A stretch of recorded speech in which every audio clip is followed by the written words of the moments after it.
Chapter 1600. The Shwe family was solemn. The hall was arranged neatly, and all the clansmen were clean. All of them had tense expressions as they received the sudden arrival of the Sword Pavilion's envoy. "Lord Hong, must we harvest the starlight grass now?" Shwe Yuntian frowned and asked. Special Envoy Hong Lei was quite young, not even 30 years old, but his strength was quite shocking, not losing to Shwe Yuntian. Judging from the aura it emitted, it was even stronger than him. Hong Lei leisurely leaned against the armchair with a lazy expression. "Don't tell me I'm here to accompany you to find the starlight grass?" Shwe Yuntian said, "But sir, there's still a month before the deadline. Unfortunately, we've encountered an accident and are currently searching for 100 stalks of starlight grass. I beg Envoy to forgive us for a few more days, and will definitely offer you the exact amount." Hong Lei faintly said, "If your Shwe family is a small force that ranks at the bottom, this envoy can understand why you're still searching for starlight grass. But with such a large foundation, you still haven't managed to gather all the starlight grass for an entire year. I have to say, your Shwe family has never placed the matter of starlight grass in your heart." Shwe Yuntian was infuriated. The other party had collected the tributes in advance, but they were blaming the Shwe family for not preparing in advance. What kind of logic was this? Unfortunately, his identity meant that Shwe Yuntian could only lower his head and admit his mistake. Yes, the special envoy is right. Our Shwe family had prepared half a year in advance, but because of an accident, the starlight grass was destroyed. Shwe Yuntian's tone was sincere. "I mobilized my clansmen to search, sacrificed 24 venerables, and lost more than half of my clan's power. Only a few days ago did I receive news that we finally managed to gather 95. Only 5 more. Envoy, please consider the sacrifice of our clansmen for the sake of the starlight grass, and give us a month's tribute before the deadline." Shwe Yuntian said. Hong Lei snorted and laughed. "Firstly, your starlight grass was destroyed, which means that you really don't care about the starlight grass and don't care about Jianxian at all. Secondly, the death of your clansmen is your own business. Why should I sympathize with you?" Hong Lei stood up and said, "Shwe Yuntian, hand over the starlight grass now. If you can't gather all the starlight grass, I'll have no choice but to report to the higher-ups that your Shwe family hasn't gathered all the starlight grass." Shwe Yuntian clenched his fist tightly. It was all the fault of the Li family. There was no reason for the Li family to be unaware of the Shwe family's recent movements. Li Qianquan was wild with joy when he found out that the Shwe clan had lost all the starlight grass. He thought that this was a once-in-a-lifetime opportunity, so he invited the Sword Pavilion's special envoy to hand over the starlight grass. What was even more amazing was that Special Envoy Hong was interested in Li Yu of the Li family. Li Qianquan also had the intention of betrothing Li Yu to Hong Lei. In this way, it would be easy for Hong Lei to seize the opportunity to expel the Shwe family. Whoosh, whoosh, whoosh.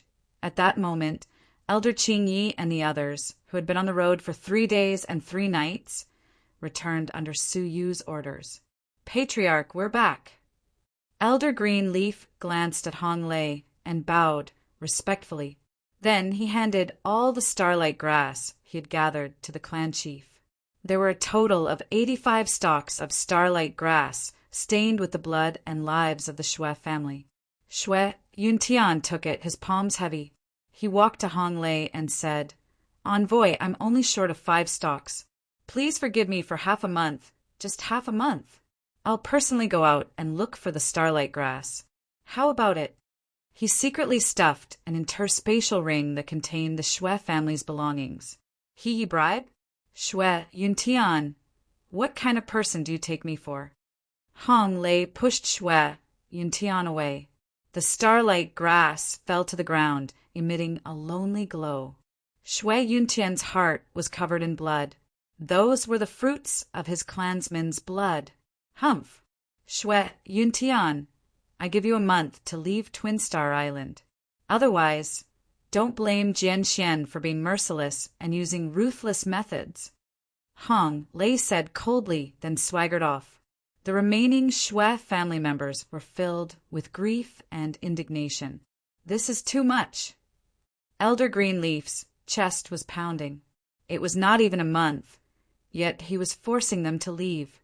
Shui Yuntian's eyes were filled with grief. If I don't bully you when you're weak, when will I? Pass down my orders. Pack up and leave Twin Star Island in 3 days. If they wanted to leave, they should leave. Dragging their feet would only give the Li family an opportunity to exterminate them. Patriarch! The crowd cried bitterly. Elder Greenleaf was in tears. What about Shuiyu? He is still searching for the starlight grass in the sea. He has not given up. Shui Yuntian said, there is no need to inform him. Our Shui family already owes him a lot.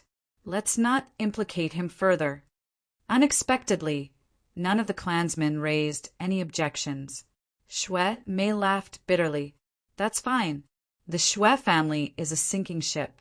Sea of constellations. Pop, Suyu retrieved another stalk of starlight grass from a dangerous place. 5 stalks. Suyu leaped out of the water, his face filled with joy. I've finally found 5 stalks of starlight grass in 5 days. He heaved a long sigh, looked in the direction of Twin Star Island, and immediately headed over. Young man, please wait. A warm voice entered his ears. Suyu was shocked. Someone was nearby, but he had not noticed.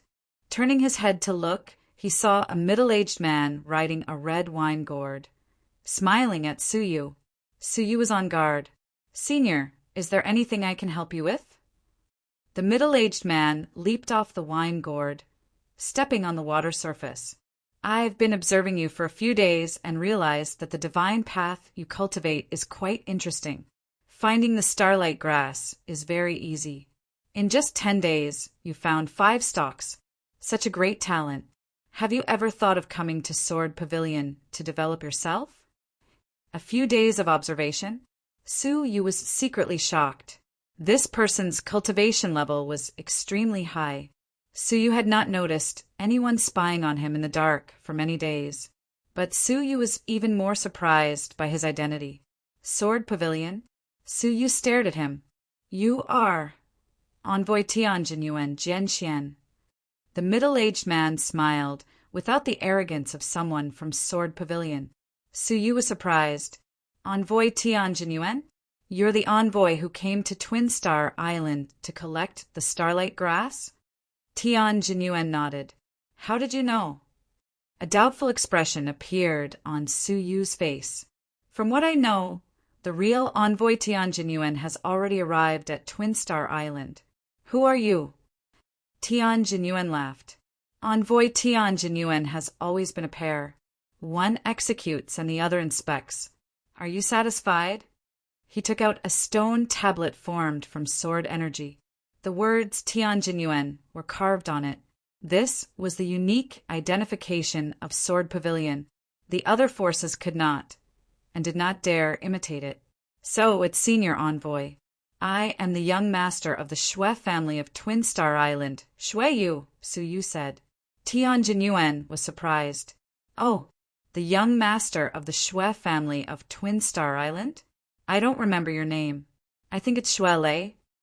Suyu said, I am ranked 2nd. I am the 2nd young master. Tianjinyuan suddenly understood. No wonder. Speaking of which, your qualifications are not much weaker than your elder brothers. You have not yet become a cave world master, but your divine path has already reached the limits of the mortal fairy. You are only a step away from breaking through, right? Suyu was modest. I dare not be complacent before I take that step. Ha! Arrogance suffers, modesty gains. I didn't expect the Shui family to have such a good descendant, Tianjinyuan said. How about it? Are you willing to come back to Sword Pavilion with me? Your divine path is very special. Apart from those worldly spirits, it is innately there. Few people can achieve it through additional training. If you join Sword Pavilion, I will recommend you with great sincerity. I guarantee you will be put in an important position. Su Yu did not refuse immediately. This is a serious matter. Please ask my father. Tian Jinyuan laughed. Wonderful. Who wouldn't be ecstatic to receive such a great opportunity and want to agree on the spot? You still remember to ask your father. Your filial piety is commendable. Fine, go to Twin Star Island. I believe Shui Yuntian will agree. How could he not agree? Entering Sword Pavilion was an unimaginable opportunity for the Shui family. It was enough to bring honor to their ancestors. Usually, they couldn't even beg for it. How could they take the initiative to get a piece of pie? With Tian Jinyuan's help, the 3-day journey was completed in 1 day. However, when he returned to the Shui family, Su Yu was stunned. The huge Shui family was empty. Even the servants and maids seemed to have evaporated from the world. Only a group of refugees and beggars were left, searching for the remaining belongings in the house. It was like a carnival. Tian Jinyuan was stunned. This is the Shui family, right? I have been here before. I don't remember the location wrong. Where is he? Su Yu's face was as gloomy as water. A deep murderous intent was released, without concealment. The Li family. Tian Jinyuan was startled. For some reason, it was a murderous intent released by a young man of the 4th realm of the mortal fairy. But Tian Jinyuan felt like he was facing a killing god. That kind of murderous intent couldn't be condensed without hundreds of millions of killings. What's wrong with this kid? Tian Jinyuan was secretly surprised. He said, Calm down, let me ask my companion first. When he finished speaking, his eyes swept in the direction of the Li family. There, let's go. In the Li family's house, Li Qingquan was in a good mood. His face was flushed. He said happily, Years of depression have been resolved. I really should thank Shui Lei. Without him destroying the starlight grass, the Shui family wouldn't have fallen into such a predicament. Li Jun sneered. Indeed, I didn't expect it. Not long ago, they were swaggering in front of the Li family, causing us to lose face. It has only been a few months. Humph, humph. Master, the Li family can finally monopolize the Twin Star Island. The elders of the Li family were also very happy. Li Qingquan also felt refreshed. He sighed. The only regret is that old fox Shui Yuntian escaped too quickly. I didn't have time to scrape some flesh off of him. Everyone was overjoyed. Hong Lei and Li Yu returned. Li Yu's face was cold. She deliberately kept her distance from Hong Lei. Hong Lei was beaming with joy. Special Envoy Hong, why don't you let Yuera accompany you more? The scenery of the Twin Star Island is unique, and there are a few other good places. Li Qingquan immediately stood up and said flatteringly. Hong Lei waved his hand. Enjoy yourself. Besides, if Yuera is tired, won't I be the one feeling sorry for her? The Li family members smiled mockingly and burst into laughter. Li Yu frowned. She was disgusted. Her goal was to destroy the Shui family. However, she felt ashamed to use such a despicable method. She didn't have a good impression of Hong Lei's help. I see. Then, Special Envoy Hong, why don't you rest for a while? Let's play another day. Hong Lei waved his hand. Forget it. My companions will be here soon. We'll stop here. When Yuera's coming-of-age ceremony comes, I'll give her a betrothal gift and marry her. Okay. Li Qingquan was overjoyed. Marrying his daughter to Jian Xian meant that the Li family's foundation on the Twin Star Island was completely stable. Swish! The sound of breaking the sound barrier was heard. Hong Lei, come here. I have something to ask you. Hong Lei said, Speak of the devil. Chapter 1601. Li Qingquan and the others sent Hong Lei out. Looking up, they saw a strange red wine gourd floating in the air above the Li family. A middle-aged man was sitting cross-legged on it. He must be the other special envoy in charge of supervision. In theory, his power was above Hong Lei's. Li Qingquan and the others looked at him respectfully and greeted him.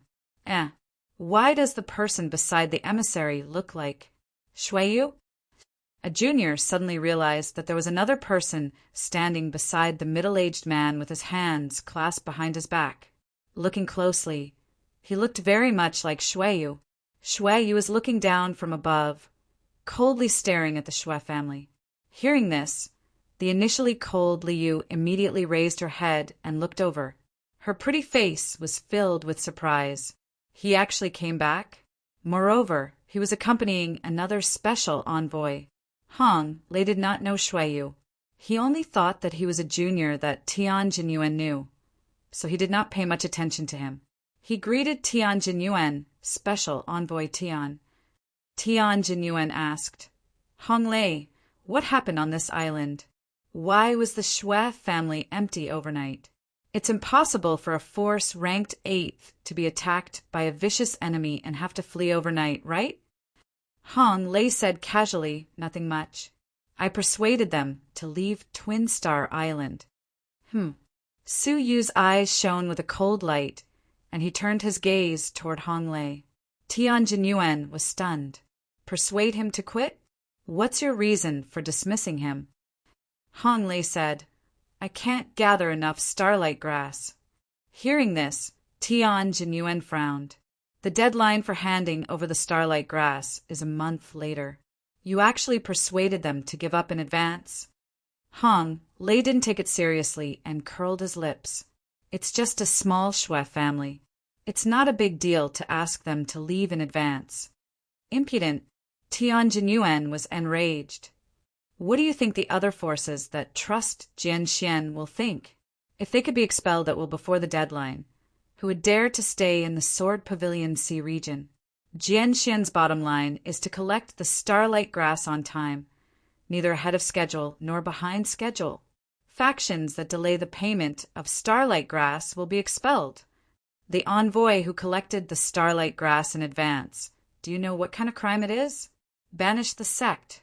In order to prevent the special envoy from abusing his power, the Sword Pavilion had long since established a rule that the special envoy was absolutely not allowed to change the deadline of the Sword Pavilion arbitrarily, and violators would be punished by being expelled from the sect. Hong Lei was displeased. He squinted his eyes and said, Special Envoy Tian, these rules exist in name only. There are so many brothers and sisters who threaten the families below them to ask for benefits, but I haven't seen the higher-ups deal with them. Why do you take it so seriously?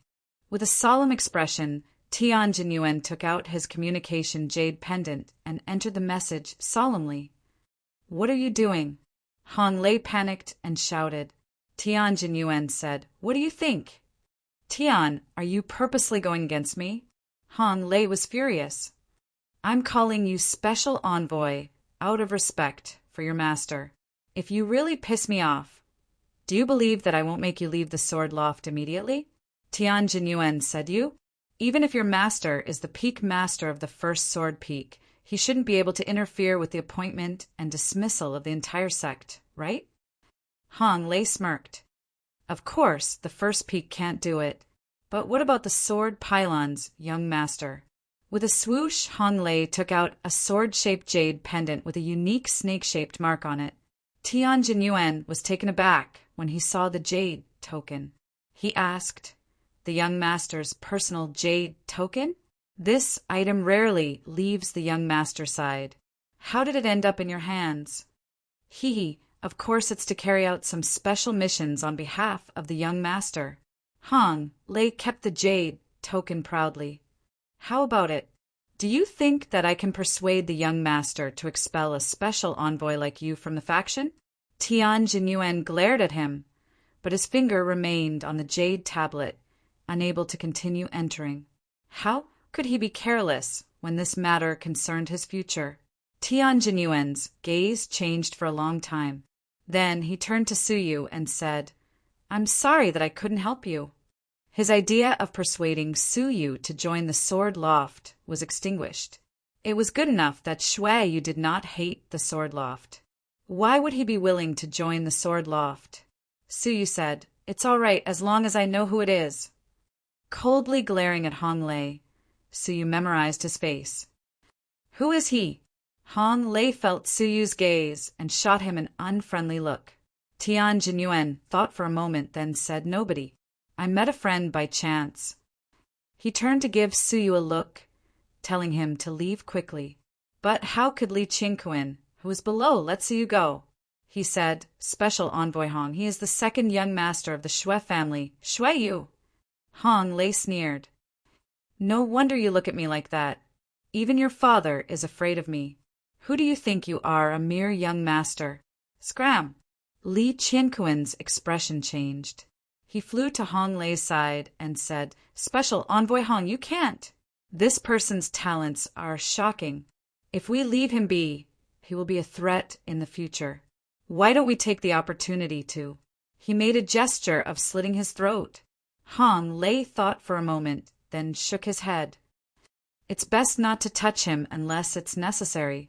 Expelling the Xue family has already caused a great impact. If I kill the young master of the Xue family, the other forces will panic and leave the sword loft. I will be a sinner. When that time comes, my punishment will not just be expelling the faction. Do you understand? Furthermore," Hong Lei said disdainfully, "what is talent compared to the sword loft? There are over 100 forces in the sword loft, and the number of geniuses who are qualified to enter the sword loft can be counted on one hand. You're worrying for nothing." Hearing that, Li Qingquan was extremely disappointed. But thinking of Suyu's shocking potential, he knew that if he were to let Suyu go, he would be in big trouble in the future. Suddenly, he looked at his daughter, Liu, who was staring at Suyu attentively. He said, "Special Envoy Hong, you may not know this, but this person is not only a threat to the Xue family, but also a threat to Special Envoy Hong." "A threat to me? What do you mean?" Hong Lei said. Li Qingquan said, "Special Envoy Hong, this person has been pestering Yuera for many years, using dirty tricks to deceive Yuera many times. Yuera is young and ignorant, and she was moved by his flowery words. If it wasn't for me, they might have already committed to each other. There's such a thing." Hong Lei's expression darkened as he looked at Liu. What made him extremely unhappy was that Liu was staring at Xue Yu with a gaze that was different from other men. Hong Lei remembered that Liu had been absent-minded these few days when she was accompanying him. She was indifferent to him, and he suddenly understood. No wonder Liu was behaving like this. It turned out that Xue Yu had seduced Liu's heart. Anger welled up in Hong Lei's heart, and murderous intent flashed in his eyes. He stared at Suyu and said, "Xue, I now suspect that you are related to a rapist, Hua Manlu, who was wanted by the Jianxian recently. Come with me." As he spoke, he grabbed Suyu's shoulder. Bang! Tian Jinyuan attacked furiously, shouting, "Are you crazy? Tian, I advise you to mind your own business. Otherwise, you will have to bear the consequences." Hong Lei threatened. Tian Jinyuan said angrily, "Hong Lei, you better think twice before you act. If you bring bad influence to the Jianxian, even the young master can't protect you." Hong Lei was already burning with jealousy, and he naturally wouldn't listen to Tian Jinyuan's opinion. His palms emitted several rays of sword light, forcing Tian Jinyuan to retreat. He said coldly, "It's none of your business." At that moment, an old and warm voice drifted over from afar. "Haha, it's quite lively here. I have something to ask you."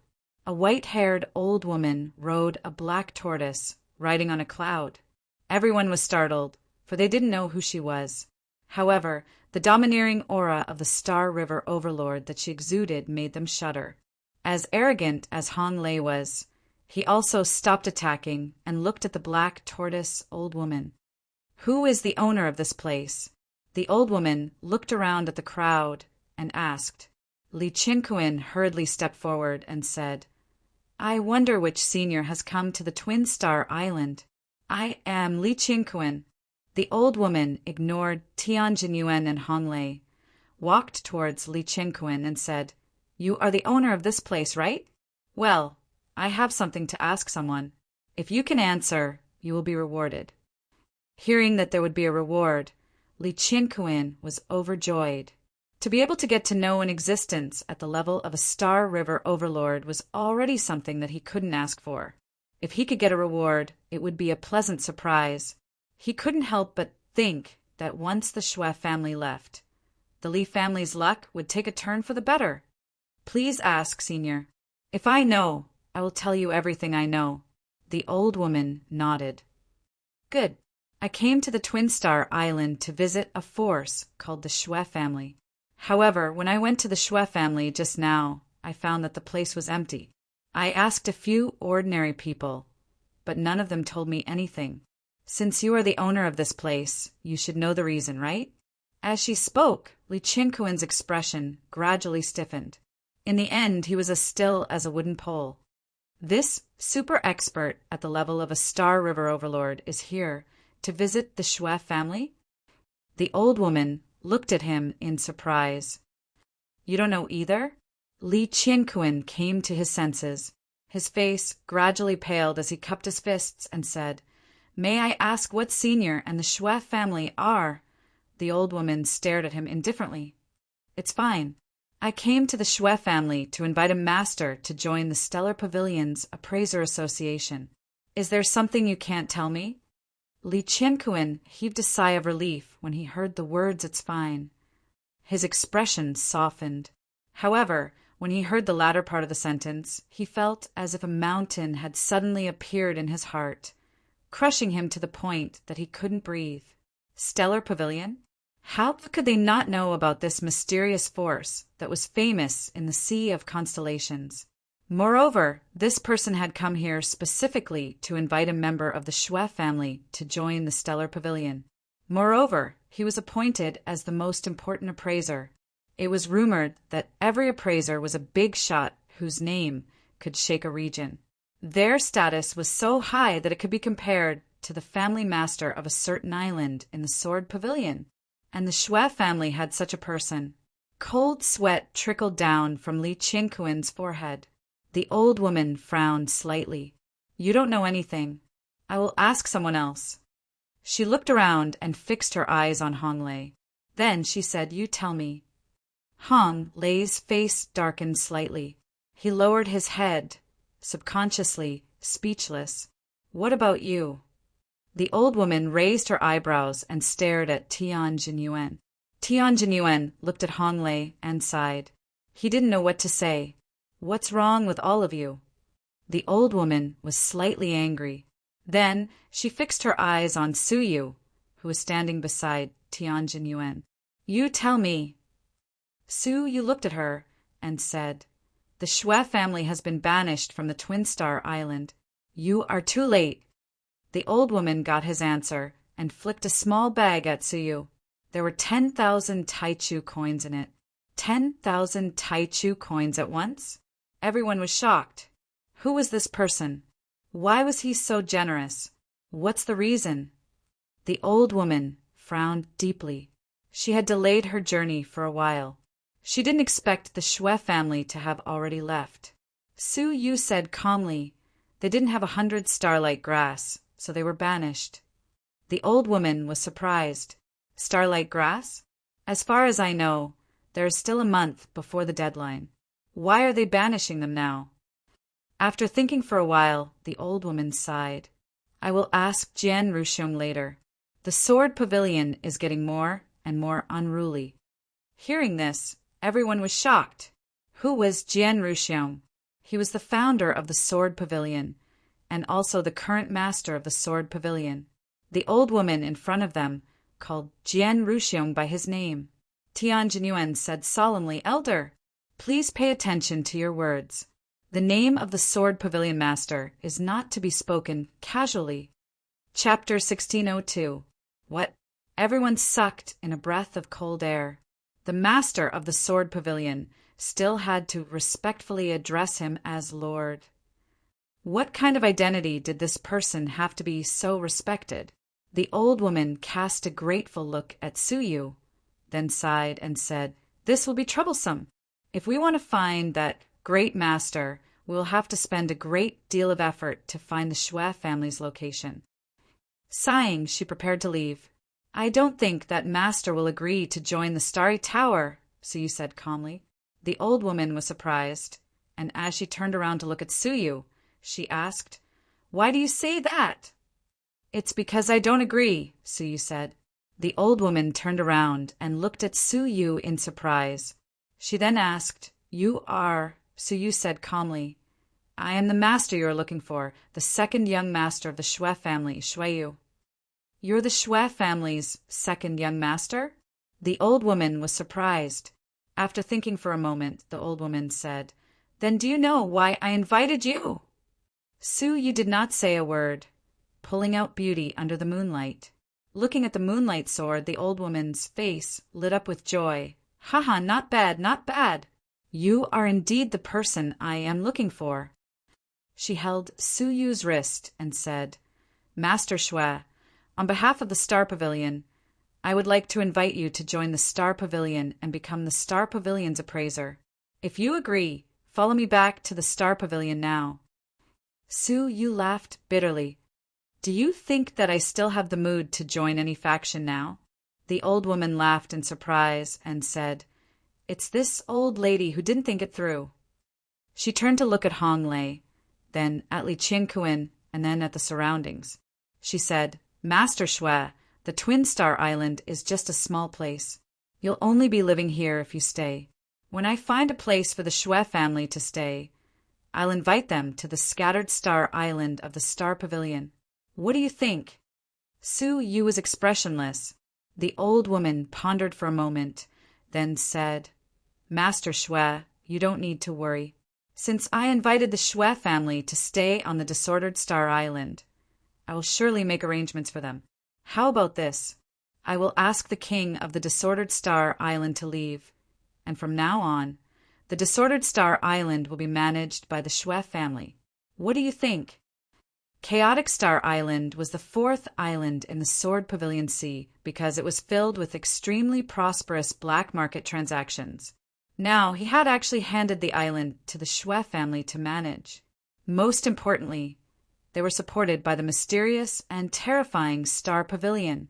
Even the people of the Sword Pavilion wouldn't dare to provoke them. Upon hearing this, Tianjin Yuan and Hong Lei's expressions changed. How could Hong Lei allow the Xue clan to stand up for him? He said, "Unhappily, Senior, the forces in this region are managed by our Sword Pavilion. Only our Sword Pavilion can decide who stays and who goes. I hope that Senior won't make us." A cold light suddenly pierced through Hong Lei's soul. It was the old woman's gaze. It was cold, indifferent, and sharp, and it was filled with the ruthlessness and dignity of a superior. "Shut your mouth before I give you permission to speak," the old woman said coldly. That expression was the complete opposite of the amiable and cordial expression Suyu had when he was talking to him. Hong Lei shuddered as fear filled the depths of his heart. He had a feeling that the old man before him would kill him with a single thought, regardless of whether he was the envoy of Jian Xian or not. Everyone kept quiet out of fear. It was only then that the old woman's cold expression disappeared. She looked at Suyu gently and asked, "How is it?" Suyu shook his head and said nothing. The old woman was surprisingly patient, and she said amiably, "Mr. Xue, are you not satisfied with the Disordered Star Island? If you are interested in the #1 island of Jian Xian's region, the Central Island, I can ask Jian Ruxiong to consider giving up this island to your Xue clan." Everyone was already numb to this unfathomable old woman of unknown identity. They only had boundless reverence for her. Suyu said, "Senior, our Xue clan has always climbed back up from where we fell. The Double Star Island is the birthplace of our Xue clan, and we cannot lose it." The old woman was startled. She had not expected his request to be so simple. Her heart relaxed and she chuckled. "Isn't that easy? When I find them, I will invite them back immediately. If anyone dares to make things difficult for them, they will have to ask me first." Li Qingkuan's heart sank, and he felt as if the sky was about to collapse. If a force supported by the Starry Pavilion made a comeback, would there still be a place for the Li clan? Unexpectedly, Suyu did not appreciate her kindness. He said, "Find them? Why do you want me to find them with you? Whoever chased them away will have to invite them back. Whoever caused the Shui clan to lose their assets, they will pay back tenfold." Without hesitation, the old woman looked at Li Qingquan and Hong Lei with a smile. She said, "Did you hear that? Are you still not going to do it?" Hong Lei could not accept it. He was the one who had chased the Shui clan away. Now he could not lower his head and invite them back. Clenching his teeth, Hong Lei said, "Senior, I am Jian Xian's special envoy. I am afraid I cannot do anything that will damage Jian Xian's reputation without the approval of the higher-ups." The old woman said indifferently, "Then why can you make the decision to change the deadline and expel the Shui clan? I will ask you one last time. Are you going to do it or not?" Hong Lei felt the pressure, but he still stubbornly said, "May I ask who you are? If you are just an appraiser, forgive me for not being able to accept your request." Jian Xian was still the source of Hong Lei's confidence. He did not believe that with Jian Xian's identity, the other party would dare to kill him easily. Even the famous appraisers of the Starry Pavilion had to be wary of Jian Xian's existence. The old woman smiled and said, "I am not an appraiser. I am just an old man from the Starry Pavilion who is about to die of old age." Hong Lei said, "Then you should have a name, right? Maybe I happen to know it?" The old woman held her walking stick and smiled gently. "You may know this old woman's name. This old woman's name is Mu Songhai." Mu Songhai? Hong Lei was stunned. What a familiar name. I seem to have heard it before. While he was still in a daze, Li Qingquan had already lost his voice in shock. "Mu Songhai, Starry Pavilion's pavilion master Mu Songhai?" Boom! In an instant, it was as if thousands of thunderbolts were bombarding Hong Lei's mind. Mu Songhai, Mu Songhai. Wasn't the name of the Starry Pavilion's pavilion master Mu Songhai? Could it be that the person who personally ran errands to invite Shuiyu to join the Starry Pavilion was the Starry Pavilion's pavilion master? The old woman, Mu Songhai, nodded slowly. If there is no second Mu Songhai in the Starry Pavilion, then the pavilion master is indeed me. Hiss! Everyone gasped in shock. The Starry Pavilion's pavilion master had personally come to Twin Star Island. In terms of status, even the high and mighty Sword Pavilion's pavilion master was far inferior to the Starry Pavilion's pavilion master. When both parties met, the Sword Pavilion's pavilion master would always greet them, never daring to be negligent. Rumor had it that when Jian Ruxiong established the Sword Pavilion and unified the sea, it was with the support of the Starry Pavilion that the other competing forces were unwilling to give up. When the Sword Pavilion met the Starry Pavilion's pavilion master, they had to greet him. In a sense, the Starry Pavilion was above the Sword Pavilion. Tian Jinyuan, who was watching from the side, felt his scalp go numb. A small twin star island had attracted such a powerful figure, but when he thought about it again, he secretly rejoiced in others' misfortune. "Didn't you, Hong Lei, act recklessly because you trusted the Sword Pavilion's young master? Now, let's see how you're going to deal with it." He could almost imagine the Sword Pavilion's pavilion master's expression when he learned that his people had acted recklessly and offended an appraiser who needed the Starry Pavilion's pavilion master's personal invitation. He could also imagine Hong Lei's fate when he returned. He was dead meat. Hong Lei's legs trembled, and he fell to the ground like a deflated balloon. His face was as pale as paper, and his whole body was trembling nonstop. Li Yu's eyes were filled with disdain as she muttered, "Strong on the outside, but weak on the inside." Mu Songhai clasped his hands behind his back and said with dissatisfaction, "Why? Do you want me to invite you to look for them?" The same sentence could be said by people of different statuses, and the weight would be vastly different. Hong Lei shuddered, scrambling to his feet. He said in panic, "Elder, please spare me. I will go now. I will invite them back." With a swoosh, Hong Lei ran into the sea, looking for traces of the Shui family. and you go look for them together. Mu Songhai glanced at Li Qingquan. That glance almost scared Li Qingquan to death. He hurriedly said, "Yes, yes, yes. I will lead the entire clan to look for them. Li family, follow me out to look for the Xue family." Li Qingquan roared, leading the clan into the vast constellation ocean to look for traces of the Xue family. Li Yu was among them. When she passed by Su Yu, she playfully stuck out her tongue at him. As a member of the Li family, she was very happy to see the Li family suffer. Su Yu smiled. Mu Songhai saw this and said, "Why, do you fancy that girl? Why don't I be the matchmaker and let her marry you?" Su Yu said, "Elder, you misunderstand. We're just friends." This conversation was not hushed up, and many people heard it. Li Yu was expressionless, but many of the clan members took note of it. Returning to the empty Xue manor, Su Yu did not feel that there was any harm in rejecting Mu Songhai's promise. The more one ate, the more one ate. The random star island was good, but there were all sorts of people there. How could the weakened Xue family have the ability to control them? Relying on the starry pavilion was a way out, but the problem was that there was no such thing as an impregnable foundation. If the starry pavilion turned against them one day, the Xue family would definitely suffer a strong backlash. At that time, it would not be a peaceful situation, but a bloody massacre. As for the central island, it was even more unrealistic. Only the Twin Star Island, where the enemy was neither strong nor weak, could stimulate the Xue family to continuously advance without suffering a complete backlash.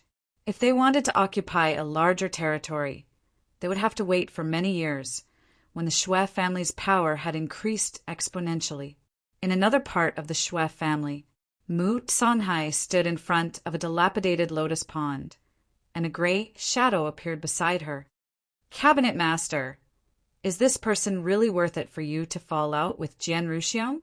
Mu Songhai said indifferently, "This is Lord Hu's intention. I am just following orders." Her words were cold, and she did not have the love for money she had before. "Then, after this person enters the starry pavilion, how will we treat him?" Mu Songhai's old eyes were filled with deep indifference.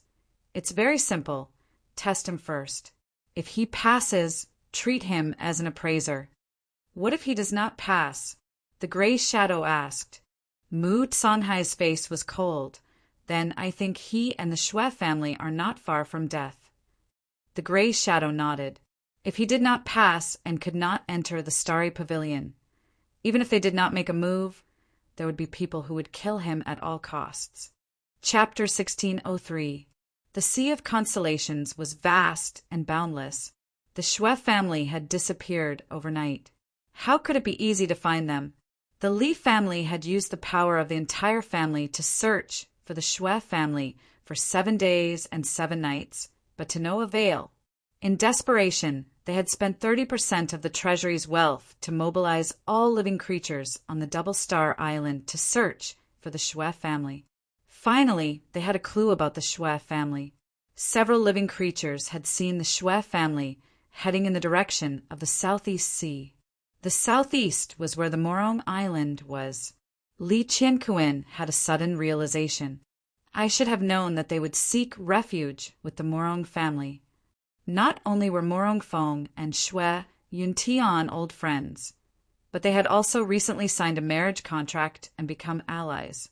The Xue family had nowhere to go, so it was reasonable for them to seek refuge with the Morong family. "Leave 10 elders behind to look after the house. The rest of you will follow me to the Morong Island," Li Qingquan said. He looked at Hong Lei, who looked reluctant. The bigger the matter was, the more humiliating he would be. But with the starry cabinet's master Mu Songhai around, how could he say no? In the Xue family's mansion, Su Yu watched them leave and said, "Cabinet Master, thank you for upholding justice for the Xue family. If there is anything I can do for you, please let me know." Mu Songhai had lowered her status to come here, waiting for this sentence. She smiled amiably. "Master Xue, you are too kind. I only want to invite you to join the Starry Cabinet as an appraiser because of your talent. Su Yu was slightly reluctant. He did not want to be distracted by the external path, but he would repay the Starry Cabinet's kindness. Sure, but I hope that after joining the Starry Cabinet, I will have some free time to cultivate, Su Yu said. Unexpectedly, Mu Songhai was very accommodating. Haha, Master Shui, don't worry. If you have no time to work at the Starry Cabinet, you can take on an empty position. If the Starry Cabinet needs you one day, it won't be too late to ask for your help. Su Yu relaxed, a hint of joy appearing on his face. Thank you for your understanding, Cabinet Master. In fact, he was a little confused. It was understandable that the Starry Cabinet cherished talent, but it would be contradictory if they allowed him to take on an empty position so easily. Before the Shui family is found, you should follow me back to the Star Pavilion to handle the procedures. As long as you become an official appraiser of the Star Pavilion, even if it's just a nominal position, you can still enjoy all the benefits of other appraisers. Mu Songhai said. Su Yu nodded. I'll listen to your arrangements. 3 months later, in the Morong Island Sea region, the Li family had been rushing all the way, rushing day and night. Finally, they had arrived nearby. Go check out the situation on the island and see if the Shui family is there. There are so many of us. If we recklessly go up there, the Morong family might misunderstand and start fighting, said Li Qinquin. Li Yu nodded and went to the island alone. Morong Mansion. There was a group of people who were not from the Morong clan living in the remote house. They were old, weak, sick, and disabled, and there were 7,000 to 8,000 of them. Their expressions were weary, as if they had experienced a long journey. There was no light in his eyes, as if he had lost all hope for the future. Sigh, I never thought that our Shui family would have to rely on someone else's charity, an injured elder said bitterly as he leaned against a green rock in the yard. Another elder's eyes dimmed. He forced himself to be alert and said, We are only temporarily sheltering on the Morong Island to replenish our nautical resources. Once we have replenished our supplies, we will leave. We will not take advantage of the Morong clan. In the yard, a middle-aged man sighed in a corner with a complicated expression. His expression was filled with guilt and complexity. Whoosh, a figure descended. It was Elder Qing Yi. He came in front of the middle-aged man and passed him a space storage ring. He said, Clan Master, we have only replenished half of our nautical resources. Shui Yuntian received the ring. He was silent for a moment, then said, The people from the Morong clan did not say anything bad to you, right? Elder Qing Yi forced a smile, but his smile was insincere. How could they? No matter what, they are a force of the Alliance. They did not say anything bad. Indeed, they had not said anything bad, but the entire Morong clan looked at them as if they were looking at a homeless dog. The hurt in their eyes was far deeper than words. Shui Yuntian said, Half it is. It will be enough for us to sail for 3 months and reach Xianming Island at the edge of the wilderness. We will think of a way to replenish our supplies there. Elder Qing Yi smiled bitterly. Nautical resources were precious resources for any island. Usually they were stored as strategic resources and would not be sold easily. Even with their relationship with the Morong clan, they could only obtain 3 months' worth of nautical resources. Would Xianming Island really give them that? At that time, they would have to use forceful methods, and a great battle would be unavoidable. Elder Qing Yi hesitated for a long time and said, Clan Master, have you really considered this matter? Shui Yuntian raised his head and looked at pale, solitary cloud. He revealed a helpless expression and laughed at himself. Do we have a choice? Opening up a new territory in the wilderness is incomparably dangerous. It is hard to say whether we will succeed or not. Bringing those old and weak with us will only harm them. It is better to leave them with the Morong clan. If we are unlucky and all die in the wilderness, then there will still be a part of the Shui clan left in this world. If our foundation is stable, it won't be too late to come back and pick them up. Elder Qing Yi said, "This is indeed the best of both worlds. However, will the Morong clan agree to it?" Shui Yuntian stood up and brushed off the accumulated dust on his shoulders. As long as it can move the Morong clan, they have no reason to refuse. He walked forward slowly, as if he was facing an execution ground, resolute and tragic. He wanted to negotiate with the Morong clan. Elder Qing Ye's old tears rolled down his cheeks. He understood that with this trip, Shui Yuntian's last shred of dignity would be completely trampled on. The luxurious living room was crowded with Morong clan's core clansmen. Only Shui Yuntian sat coldly at the side, enduring the gazes of pity, mockery, sympathy, and disdain as he listened to all sorts of discussions. "Clan master has arrived." A soft shout came from outside. Morong Fong led the clan's 10 great elders, and arrived one after another. Shui Yuntian stood up and took a few steps forward. He bowed and saluted as if he was inferior to the others. Morong Fong had a complicated look in his eyes. Even after so many years of friendship, he never thought that Shui Yuntian would end up in such a place. He felt sorry for him and helped him up. "Brother Shui, please sit." As the host and guests took their seats, Morong Fong said, "Brother Shui invited us to discuss something important. May I know what it is?" Shui Yuntian stood up and cupped his fists. "My Shui clan has been here for 3 days. Sorry to disturb you. I'm here today to ask for your resignation." Hearing this, the elders could still keep their composure. The rest of the clansmen were more or less relieved. "That scared me to death. I thought the Shui clan would refuse to leave our Morong clan. Luckily, they have some self-awareness. If they don't leave, our Morong clan will become a joke." "That's true. I really don't know what we were thinking in the past. How could we ally with such an unlucky force? Even our Morong clan will be looked down upon. It's good that they're leaving. If they don't leave, I won't be able to take it anymore. I might have to chase them out myself." "Hee, you're not the only one who can't take it anymore. A few elders can't take it anymore. They've spread the word that if the clan leader dares to take them in, the elders will join forces and chase them away." The hall was in an uproar. They discussed without any reservations, as if no one from the Shui clan was present. "Silence!" Morong Fong frowned and shouted. When the hall quietened down, Morong Fong looked at Shui Yuntian apologetically. "I didn't teach them well. Brother Shui, please don't take it to heart. It's fine." Shui Yuntian's expression did not change, but everyone could feel his bitterness. Morong Fong said, "Brother Shui, why are you in such a hurry to leave? Our clans are in an alliance. We'll live or die together. Why don't you stay on Morong Island and develop it together? What do you think?" He could not bear to see his good friend of many years leading his clan to destruction. Was it that easy to develop a territory in the wilderness? If it was that easy, why would so many forces stay in the Sword Pavilion's territory? It was because the wilderness was too dangerous. Even the Sword Pavilion did not dare to explore it. The Shui clan would never return from this trip. Shui Yuntian was grateful. A friend in need is a friend indeed. However, he still chose to refuse. "Thank you for your kindness, Brother Morong. We have no face to disturb you anymore. I appreciate your kindness."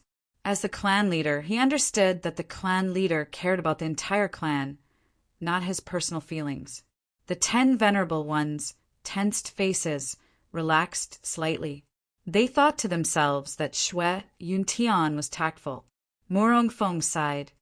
"Brother Shui, have you really thought it through? The wilderness is not like the Sword Pavilion's territory. There are countless Star Beast Kings. It's extremely dangerous. That's why I have a presumptuous request." Shui Yuntian said, "I will lead the clan's elites to develop a new territory. The old, weak, sick, and disabled will only be sacrificed in vain. I hope Brother Morong can take them in." The crowd was in an uproar when they heard that. "What? Is he crazy? The Morong clan doesn't owe them anything. Why should we take care of the old, weak, sick, and disabled? Humph, humph, humph, what a joke. I thought Shui Yuntian knew his place. I didn't expect him to reveal his childish side so soon. I will never agree. Why should we take care of them? If you want to leave, get lost. Silence! Murong Feng shouted softly, suppressing the voices of the crowd. He looked at Shui Yuntian and asked, Brother Shui, how many people do you want to leave? If there were not many people, he would stay even if he had to. Shui Yuntian said, I will only take the strongest 100 people. The remaining 7,000 will leave the Murong clan. Even Murong Feng was put in a difficult position. With the Murong clan's wealth, they could support 7,000 people. However, the clan would never agree to it. Seeing that the crowd was about to explode again, Shui Yuntian said, I will not ask the Murong clan to take care of them for no reason.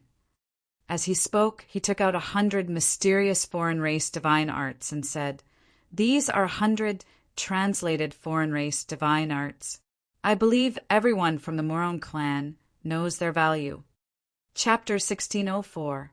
One of the elders grabbed a book from afar and flipped through it on the spot, looking delighted. Giant scale races, fire cloud spell. Hiss, within the giant scale tribe, this item is definitely not leaked. Hearing this, everyone began to absorb it. As they read through it, all of them revealed expressions of pleasant surprise. Sky-devouring 7 techniques. Galaxy seal. Snake entanglement 9 steps.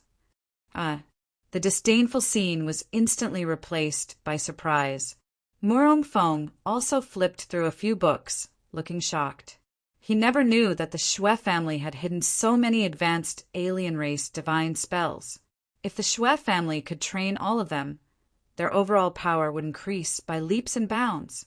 He said, Brother Shui, these are... Shui Yuntian thought of Suyu and felt a bit guilty. A few months ago, a master descended from the Twin Star Island. He was proficient in all races' languages and translated them on the spot. Murong Feng finally understood. If the Shui family had really trained these divine spells, they would not have fallen to such a state. Brother Shui, are you really going to give these to the Murong family? Murong Feng's palm felt heavy. Shui Yuntian nodded. What do you think? If possible, I will trade these 100 alien race divine spells for you to take care of the old and weak of the Shui family. Receiving such a great benefit, be it the elders or the normal people, they were all so happy that they could not close their mouths and agreed. At this point, the last bit of Shui Yuntian's mental illness was gone. Thank you for your help. Shui Yuntian bowed, feeling complicated. Murong Feng sighed. Brother Shui, I will take care of the Shui family for you. Wait, a clear voice was heard. A beautiful figure rushed in from outside the hall. It was Murong Qingqing. Murong Feng frowned. Who allowed you to come? He had already punished Murong Qingqing to face the wall and reflect, but she ran out. Murong Qingqing argued. Leader, this concerns my lifelong happiness. I cannot come out of seclusion. You can punish me as you wish. She turned around and stared at Shui Yuntian. Uncle Shui, do you know who I am? Shui Yuntian glanced at her. Seeing that she was so beautiful, he knew who she was. He smiled warmly. You must be Miss Qingqing, right? Murong Qingqing responded with a cold face. As long as you know. Your Shui family is about to perish. Shouldn't you break off the engagement? Shui Yuntian's expression changed slightly, and then he smiled bitterly. Shui family, this broken boat was about to sink. It would be strange if Murong Qingqing didn't immediately draw a line between them. Shui Yuntian said sincerely, Miss Qingqing, the Shui family might be incompetent, but Shuiyu, his future achievements are limitless. As a senior, I sincerely advise Miss Qingqing to think twice before you act. Limitless? Haha, the Shui clan is already dead. Can a single Shuiyu overturn the heavens? Murong Qingqing sneered. That little bit of talent of his, without the protection of any power, will only make him die faster. Finally, I will respectfully call you Uncle Shui. If you really have my best interests at heart, then cancel my engagement with Shuiyu in front of everyone. Don't drag me down anymore. Morong Qingqing said. Towards this, the 10 elders expressed their support with silence. Only Morong Feng yelled coldly, Morong Qingqing, if you dare to be impudent again, I won't forgive you. Right then, Shui Yuntian waved his hand and stared at Morong Qingqing. His eyes were filled with pity and sympathy as he said, You and I have made the same mistake, a mistake that I will regret for the rest of my life. Underestimating Shuiyu, because he had underestimated Suyu. Shui Yuntian had not used Suyu to search for the starlight grass. If he had left the mountain earlier, the Shui clan wouldn't have suffered such heavy casualties. The starlight grass would have been gathered a long time ago, and the Shui clan wouldn't have fallen to such a state today. He looked at Morong Qingqing, and it was as if he was looking at himself from the day before. All right, Uncle promises you that we'll break off the engagement. Shui Yuntian took out the document and tore it in front of everyone, then stared at Morong Qingqing and said, I hope you won't regret this. Seeing this, a relieved smile appeared on Morong Qingqing's face. She laughed and said, Regret? No, only by getting rid of him can I marry the Feather God race's young master, Tuobalin. How could I regret it? Sighing deeply, Shui Yuntian walked out of the hall without saying a word. Under everyone's gazes, Shui Yuntian felt as if there was a blade on his back. His last bit of dignity had been trampled on in this hall, leaving not a trace behind. Hee, farewell, Morong family members.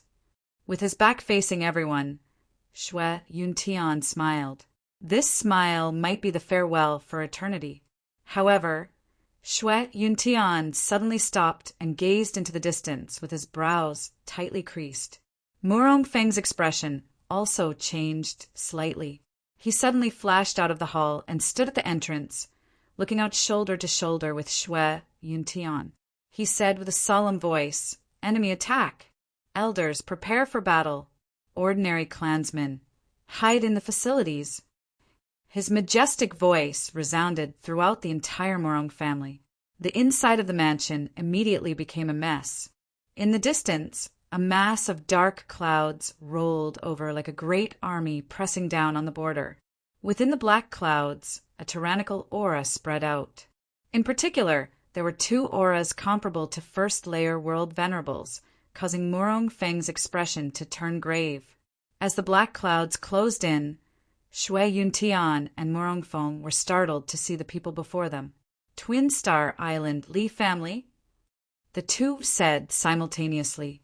Li Qianquan and an important elder of the Li family. There was no reason for Morong Feng to not recognize them. As for Hong Lei, Morong Feng had never seen him before. Shui Yuntian was so angry that he laughed. He never thought that the Li family would chase after them from so far away. When had the Shui family ever harmed the Li family? Was it worth it for them to kill them all the way to Morong Island? The Morong family's elders slowly recognized the origin of the people and were all shocked. In the Sword Gazebo's territorial waters, it was extremely rare for 2 islands to have an all-out war.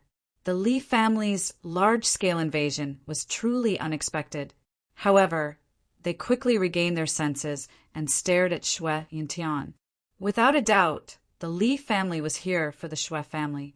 Shui Yuntian, look at what you've done. Why aren't you bringing your clansmen out of Morong Island? Could it be that you really want to see my Morong clan members fight for your Shui family for no reason? Take your foreign tribe's divine skill and get lost. The Morong family cannot afford to take care of the Shui family. The crowd was indignant. Even Morong Feng was caught in a dilemma. Were they really going to fight the Li family for the Shui family? Even if they lost a single member of the Morong family, it would be a loss that could not be recovered. Brother Morong, there's no need to feel troubled. Shui Yuntian smiled. His smile was filled with relief. The Shui family's fate has come to an end. The Xue family has no face to drag the Morong family down. He slowly walked out and took a deep breath. His eyes suddenly became fierce as he shouted, "Where are the Xue family members?" The Xue family members who witnessed the scene knew that their time of death had come. Instead, they mustered their courage and followed Xue Yuntian out of Morong Island. Morong Feng's face was filled with shame and reluctance. He said to the Morong family members behind him, "You, forget it. I'm not going to be the family head anymore. I'll personally send my good friend off." He threw down the patriarch's token and rushed over to stand beside Xue Yuntian. Xue Yuntian was moved. "Brother Morong," Morong Feng laughed bitterly. "We've been friends for many years. Let me send you off one last time." This was probably the last time they fought side by side. Tears rolled down Xue Yuntian's eyes. He laughed and said, "Ha ha ha, I can die without regrets." He shouted at the approaching dark clouds, "Li family bastards, if you want the Xue family to die, don't think you'll have it easy too." With a roar, he pretended to pounce. Li Qianquan, who was rushing over, was startled. He quickly said, Brother Xue, please wait. You've misunderstood. I'm here to invite you back." The sky above Morong Island became strange for a short while. The Xue family members who were unafraid of death suddenly froze on the spot. Invite them back. Go back where? Xue Yuntian was also stunned. He was a little dumbfounded, but he quickly understood. He laughed angrily. "Li, are you still trying to play tricks? Die." Li Qianquan did not dare to fight Xue Yuntian head-on when he saw Xue Yuntian's suicidal stance. He said hurriedly, "Brother Xue, I'm really here to invite you back to Twin Star Island. You have to believe me." Hey, Brother Xue, don't hit." Li Qianquan spat out a mouthful of blood from the slap. He did not fight back. Instead, he went behind Hong Lei and said, "Envoy Hong, speak quickly. Now is not the time to pretend to be mute." Hong Lei originally wanted to hide in the crowd. He did not want to come out and make a fool of himself. He did not expect that Li Qianquan would push him out. With a gloomy face, Hong Lei glared at him and walked out reluctantly. When he looked at Xue Yuntian, his insufferably arrogant face actually squeezed out a smile, and he stuttered, "Xue? Patriarch Xue, he's right. You can't trust him, but you should trust Envoy Jianxian, right?" Xue Yuntian was stunned. Xue Yuntian had sensed that something was wrong when Li Qianquan only parried and did not fight back. Then he saw Hong Lei's deflated expression. He could not help but be surprised. Based on his understanding of Hong Lei, he was an extremely prideful person. He would not lower his status for the sake of a scheme. He stopped his attack and said coldly, "Li, what are you playing at?" Li Qianquan rubbed his aching chest and said with a wry smile, "I mean exactly what I said. We are here to invite you and the Xue family back." Xue Yuntian was confused. What was going on? He looked at Hong Lei again. "Envoy Hong, you forced us to leave Twin Star Island. How do you explain that?" Hong Lei felt uncomfortable under everyone's attention, but when he thought of Mu Songhai's threat, he felt a chill run down his spine. He said, "This envoy, I didn't handle it properly. I realized my mistake, so I came to invite Patriarch Xue and the other clansmen back." Humph! Xue Yuntian snorted and interrupted him. "If you don't explain clearly, don't think that we will go back. Who knows what you have up your sleeves? Maybe you are ambushing us along the way. Instead of that, we might as well perish together with you now." Both of them looked embarrassed. No one had the face to say anything. In the end, it was Li Qianquan who said, shamelessly, "It's your son." He became the Star Pavilion's appraiser. The Star Pavilion's master came, personally. Li Qianquan's face was full of bitterness. He begged, "Brother Xue, I beg you, please go back. The lives of my family depend on Brother Xue." Quack. Chapter 1605. What? The young master of the Xue family had become an appraiser of the Starry Pavilion? All right, it was the mysterious Star Pavilion's master who showed up in person. If not for Special Envoy Hong's solemn expression, they would have suspected that Li Qingquan was joking. Not to mention the strict requirements to become an appraiser of the Starry Pavilion. Just the appearance of the Starry Pavilion master was like a legend. It's true. Hong Lei's expression was sullen, but he forced a smile and cupped his hands at Xue Yuntian. Xue, clan master, please go back for the sake of Jianxian. My life is in your hands. The whole place was deathly silent. It was actually true, not to mention the outsiders who felt like they were dreaming. Even the members of the Xue clan were dumbstruck, and their minds went blank. The fastest to accept reality was Xue Yuntian. He had long known that Su Yu was not an ordinary person. But even so, he was still stunned for a long time. After a long time, the members of the Xue family came back to their senses. Elder Qingyi was so excited that his whole body was trembling. He ignored Li Qingquan, who had been hostile toward him not long ago, and went forward to grab his hand. You said that the young master has become an appraiser of the Starry Pavilion. Li Qingquan said dejectedly, yes. Ha ha ha.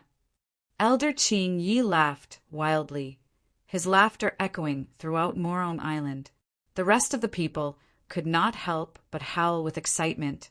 They hugged each other, cried, and laughed together, recounting the ups and downs of their lives in the past 6 months. The heavens have taken pity on us. We can go back now. When we go back, I will definitely turn over a new leaf and cultivate diligently. I will not suffer today's humiliation again. Ha ha, the heavens have given us a second chance. The Xue family will not repeat the same mistakes. The crowd was excited.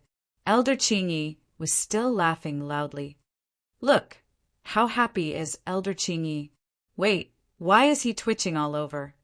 He's even spitting. Oh no, Elder Qingyi can't stop laughing. Knock him out, quick. Bang! With Elder Qingyi unconscious, the scene finally quieted down. Tears rolled down Xue Yuntian's cheeks as he bowed in the direction of the Xue family. Ancestors of the Xue family were back. Li Qingquan and Hong Lei both heaved a sigh of relief. Finally, it was not too late. After a brief moment of astonishment, Morong Fong was genuinely happy for his old friend. He laughed heartily and said, "Congratulations, Brother Xue. It looks like I'll have to send you off on your last journey. I wonder how long you'll have to wait, hee." Xue Yuntian also burst into laughter. Isn't it all because of my son? Whoosh, whoosh, whoosh. The 10 elders of the Morong clan flew over and congratulated. Congratulations, Patriarch Xue. Your son has joined the Starry Pavilion and become an appraiser. From now on, no one in the Sword Pavilion C will dare to provoke your clan. Haha, this is truly a cause for celebration. Our Xue and Morong families should interact more in the future. We can't become distant just because of the distance, right? That's right. Our 2 families have been friends for over 100 years. They laughed and complimented Xue Yuntian as if they were not the ones who had shown their ugly and cold-blooded side. Morong Fong secretly shook his head when he saw this. However, he naturally hoped that the Morong clan could maintain a good relationship with the Xue clan. After some thought, he took out the foreign tribe's divine art and returned it to Xue Yuntian. He said, "It seems like the Xue clan doesn't need the Morong clan's protection. The deal is invalid. These divine arts are yours." To be honest, he was a little reluctant to give them away. He could feel the significance of these divine arts. As long as the Morong clan was given enough time to cultivate these divine arts, their overall strength would definitely skyrocket. Now he could only return them. Unexpectedly, Xue Yuntian waved his hand and returned the divine arts. He said with a calm expression, "Brother Morong, please accept them. Take them as a token of appreciation for the care the Morong clan has given us over the past 3 days and for the half of the nautical resources." Murong Feng's expression tensed up when he realized the hidden meaning behind his words. He asked, "Brother Shui, what do you mean?" Shui Yuntian expressionlessly looked at the smiling elders and the Murong clan members who were complimenting him. He said, "If the Murong clan is in trouble one day, Brother Murong, you can lead your clan to Twin Star Island. For the sake of our friendship, I will take care of them for you. I won't ask for anything from you. As for the alliance between our two clans, I think we should end it here," Shui Yuntian said tiredly. The Murong clan elders and Murong clan members' expressions froze. They were speechless. The strange thing was, they could not refute him at all. They could not even find a reason to hate him. This was because they had used their actions to break the alliance between the two clans. They had also taught Shui Yuntian what the Shui clan should do when the Murong clan was in trouble. Murong Feng said anxiously, "Brother Shui, please don't lower yourself to their level. Our clans," Shui Yuntian waved his hand and sighed. He patted Murong Feng's shoulder and said, "Good brother, if someone tries to harm you, I will fight with you at all costs. But as for the Murong clan, I am sorry. I really can't find a reason to help them." Murong Feng could not refute him. He turned around and glared at them. "That's what you do for not helping me. Now the Shui clan is rich, and you can't even climb up to them." It was not hard to imagine how much benefits the Murong clan could get if they kept the alliance. At least, as long as the Shui clan was around, whoever dared to touch the Murong clan would have to think twice about the Shui clan and the Star Pavilion. But now, they had thrown away this life-saving card.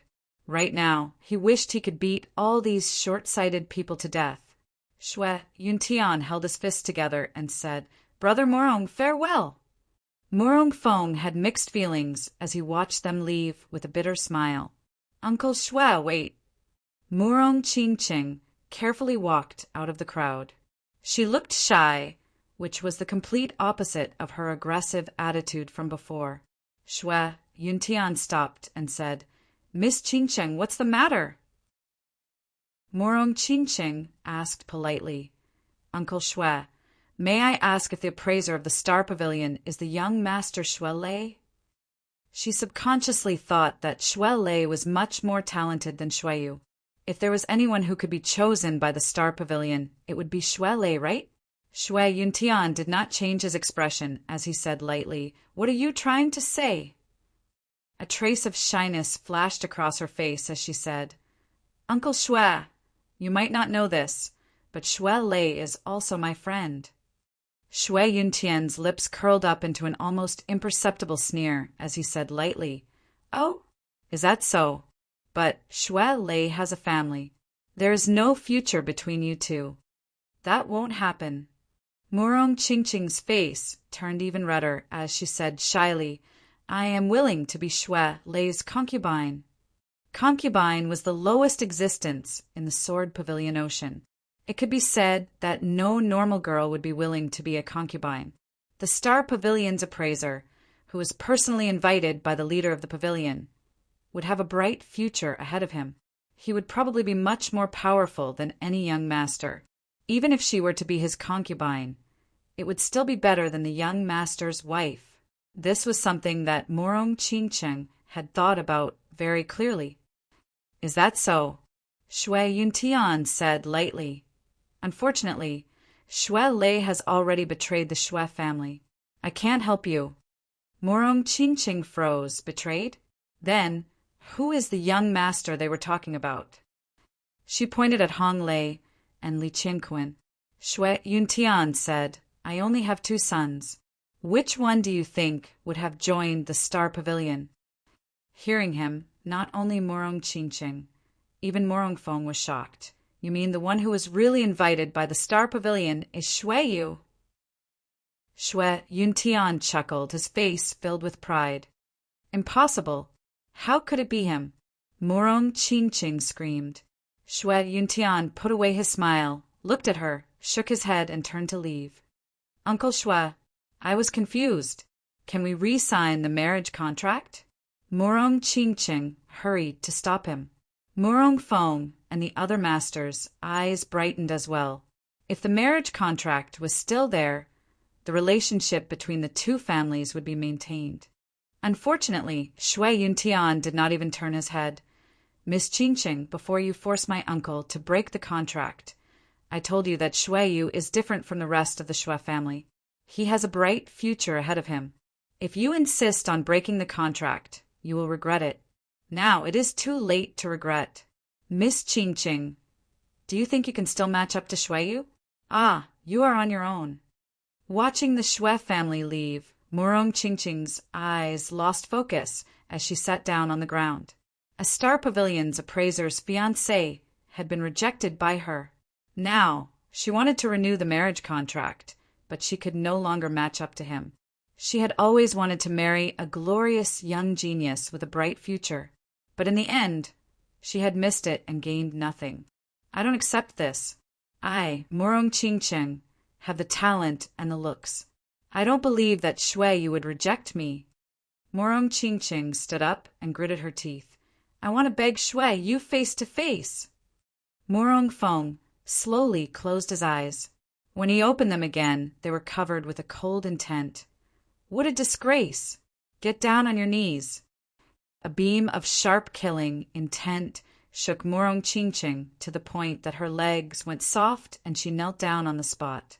If it were not for you acting on your own and rudely breaking the contract, our Murong family would be supported by the Star Pavilion right now. Because of your selfishness, how much of our family's future have been ruined? Murong Feng's hatred was hard to calm down. Speak! Who let you out of your solitary confinement? And who told you to break the contract? Murong Qingqing, who should have been solitary confinement and had no idea about the outside world, suddenly showed up. There must be someone helping her secretly. Murong Qingqing knew that she had made a big mistake.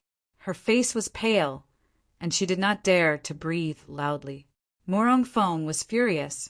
His cold eyes scanned the crowd and locked onto Master Blue Cloud, who had a weird expression on his face, and said coldly, "It was you." Master Blue Cloud had never seen Murong Fong this angry before. He swallowed his saliva and said, "I did not expect the Shui family to make a comeback, and I did not expect—" Boom! Murong Fong suddenly attacked, his palm piercing through Master Blue Cloud's chest, almost taking his life. The fierce and ruthless cultivation shocked all the elders present to the point that they kept quiet out of fear. Master Blue Cloud! Murong Feng's eyes revealed a killing intent. When Shui Yu was on the island, I had already warned you not to cause trouble. You turned a deaf ear and caused a huge disaster. The Murong family cannot tolerate you anymore. Take your precious granddaughter and scram immediately. Leader, Master Blue Cloud begged. Chapter 1606. With fear in his eyes, Master Qingyan left the Murong family in regret. Murong Qingqing was also ashamed as she supported her grandfather and left dejectedly. Grandpa, it's all my fault. I only thought about myself, which caused you to be kicked out of the family. At this point, Murong Qingqing seemed to have woken up from a dream as she cried. Master Qingyan touched her hair and said, "Silly girl, it's all my fault. I made you miss out on such a great marriage." Murong Qingqing felt bitter as she looked at the Murong Island that was getting further and further away. Grandpa, where should we go? How about we go to the Feather God clan? Tuobaluan covets my beauty, so he should take us in. Master Qingyan, who had once tried to persuade Murong Qingqing to marry Tuobalin, shook his head. Tuobaluan has his eyes on the Murong family behind you, which is why he is willing to marry you. Now that you have been kicked out of the Murong family, Tuobaluan will only treat you as a plaything. Unexpectedly, Murong Qingqing did not refute. Being in a big family, she understood the word benefit very well. Then who should we rely on? The world is so big, but there is no place for us to go. However, Master Qingyun's eyes shone brightly as he said, "Let's go find Shui Yu." Ah, Murong Qingqing was surprised. Why do we need to find him? Master Qingyun forced a smile. Why do you think the leader left us alive? With the mistakes they had made, they should be punished even more severely. Leader wants us to go beg Shueyu, so that the Xue family's resentment can be resolved? Murong Qingcheng was not stupid, so she understood immediately. Master Qingyin said, "Whoever started the trouble should untie it. If Shueyu can forgive us, it is not impossible for the Xue family and the Murong family to reconcile. You should know that Shueyu has the final say in the Xue family now." Murong Qingcheng's eyes brightened as she clenched her teeth. "This happened because of me. I will definitely ask for his forgiveness." Star Pavilion, Su Yu followed Mu Songhai back to the Random Star Island. Many of the appraisers from the Star Pavilion came to welcome them. "Welcome, Pavilion Leader!" Lightly nodding, Mu Songhai did not look away as he led Su Yu back to the Star Pavilion.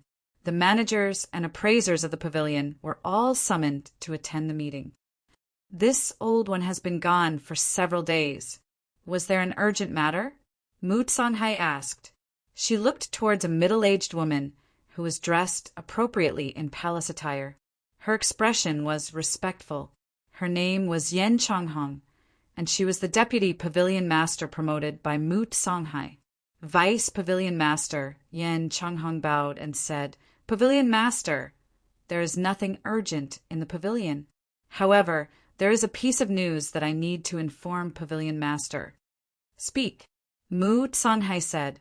Yen Changhong clapped her hands, and a few servants carried in a mangled corpse. "Pavilion Master, in the past few months, news of an unfamiliar creature eating humans has been spreading in the nearby seas." Yen Changhong's expression turned solemn. It happened near all the major islands, and the victims were all eaten by some kind of evil spirit. This matter has made everyone anxious, and no one dares to casually leave the island. As a result, the number of people coming to Chaotic Star Island has decreased sharply, and business has become much more sluggish. This subordinate personally went to the nearby islands and asked the island master for a victim's corpse. However, after observing it for several days, I still don't know what kind of evil spirit injured it, so I asked Pavilion Master. Mu Songhai frowned slightly. "A man-eating evil spirit?" She narrowed her old eyes and examined the corpse. At first, her eyes were filled with confusion. Suddenly, she flicked her finger and hit a certain part of the corpse. A pitch-black tooth embedded in the rib shot out and froze the corpse in place. Mu Songhai's pupils constricted. Even with her strength, she couldn't help but look solemn. This is a secret technique that has been lost since the ancient times, the nine-god body. Hearing this, Yen Changhong's eyes were filled with confusion. Nine-god body. Forgive this subordinate for being ignorant and inexperienced, but I have never heard of it. Mu Songhai stared at the pitch-black tooth and said, "It's normal that you don't know. That's something that happened during the era of ancient god Jilong. It's too long ago. The nine-god body was a powerful and unpredictable creature. It was born with the souls of the nine great ferocious beasts of the ancient times. It could grow stronger by devouring the flesh and blood of other creatures. If ancient god Jilong hadn't subdued it, I'm afraid it would have grown into the most ferocious creature in the world, on par with Tao Tai." Hearing this, Yen Changhong was shocked. "On par with Tao Tai? Wouldn't our Random Star Island be in danger?" Mu Songhai shook his head. "That's not necessarily the case. Judging from this lost tooth, the body of nine gods should still be in the process of transformation. It can only be regarded as a young body. Its strength should be at the first Heaven Cave World Master. If we can find it, we can kill it in advance. However, the nine-god body has long been extinct with the disappearance of the ancient god realm of Julong. Why did it suddenly appear in the world?" Suddenly, she noticed that Su Yu, who was beside her, had a slight change in his breath. Looking sideways, she saw a trace of surprise on Su Yu's face. Her eyes flashed, and she said, "Master Xue, do you know something?" Su Yu shook his head and said, I was just surprised by the power of the nine-god body.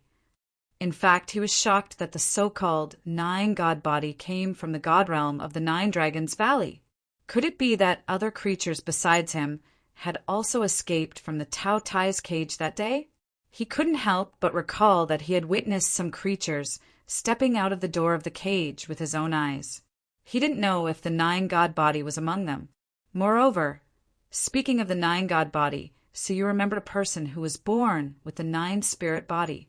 The nine-god body and the nine-spirit body were only one word apart. Mu Songhai didn't doubt it. He said, "Don't worry, you are in the Star Pavilion. The nine-god body will never dare to violate you." Yen Changhong sized Su Yu up curiously.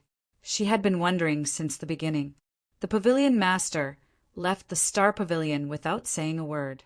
Why did he suddenly return today and bring back an ordinary young man? Pavilion master, who is this young man? Yen Changhong asked cautiously.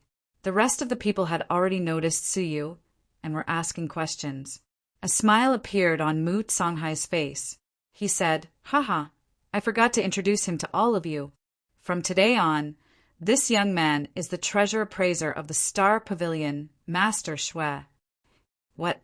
Even Deputy Pavilion Master Yen Changhong couldn't help but be surprised. The selection of treasure appraisers in the Star Pavilion was very strict. Only those who had made a name for themselves were qualified. Before joining the Star Pavilion, which of the treasure appraisers present didn't have a specialty that ordinary people didn't have? He was so young. Could he have the specialty of the unrivaled Sword Pavilion? Although everyone was confused, how could they dare to question the pavilion master? They all smiled and congratulated him. Yen Changhong smiled sweetly. "Haha, that's a cause for celebration.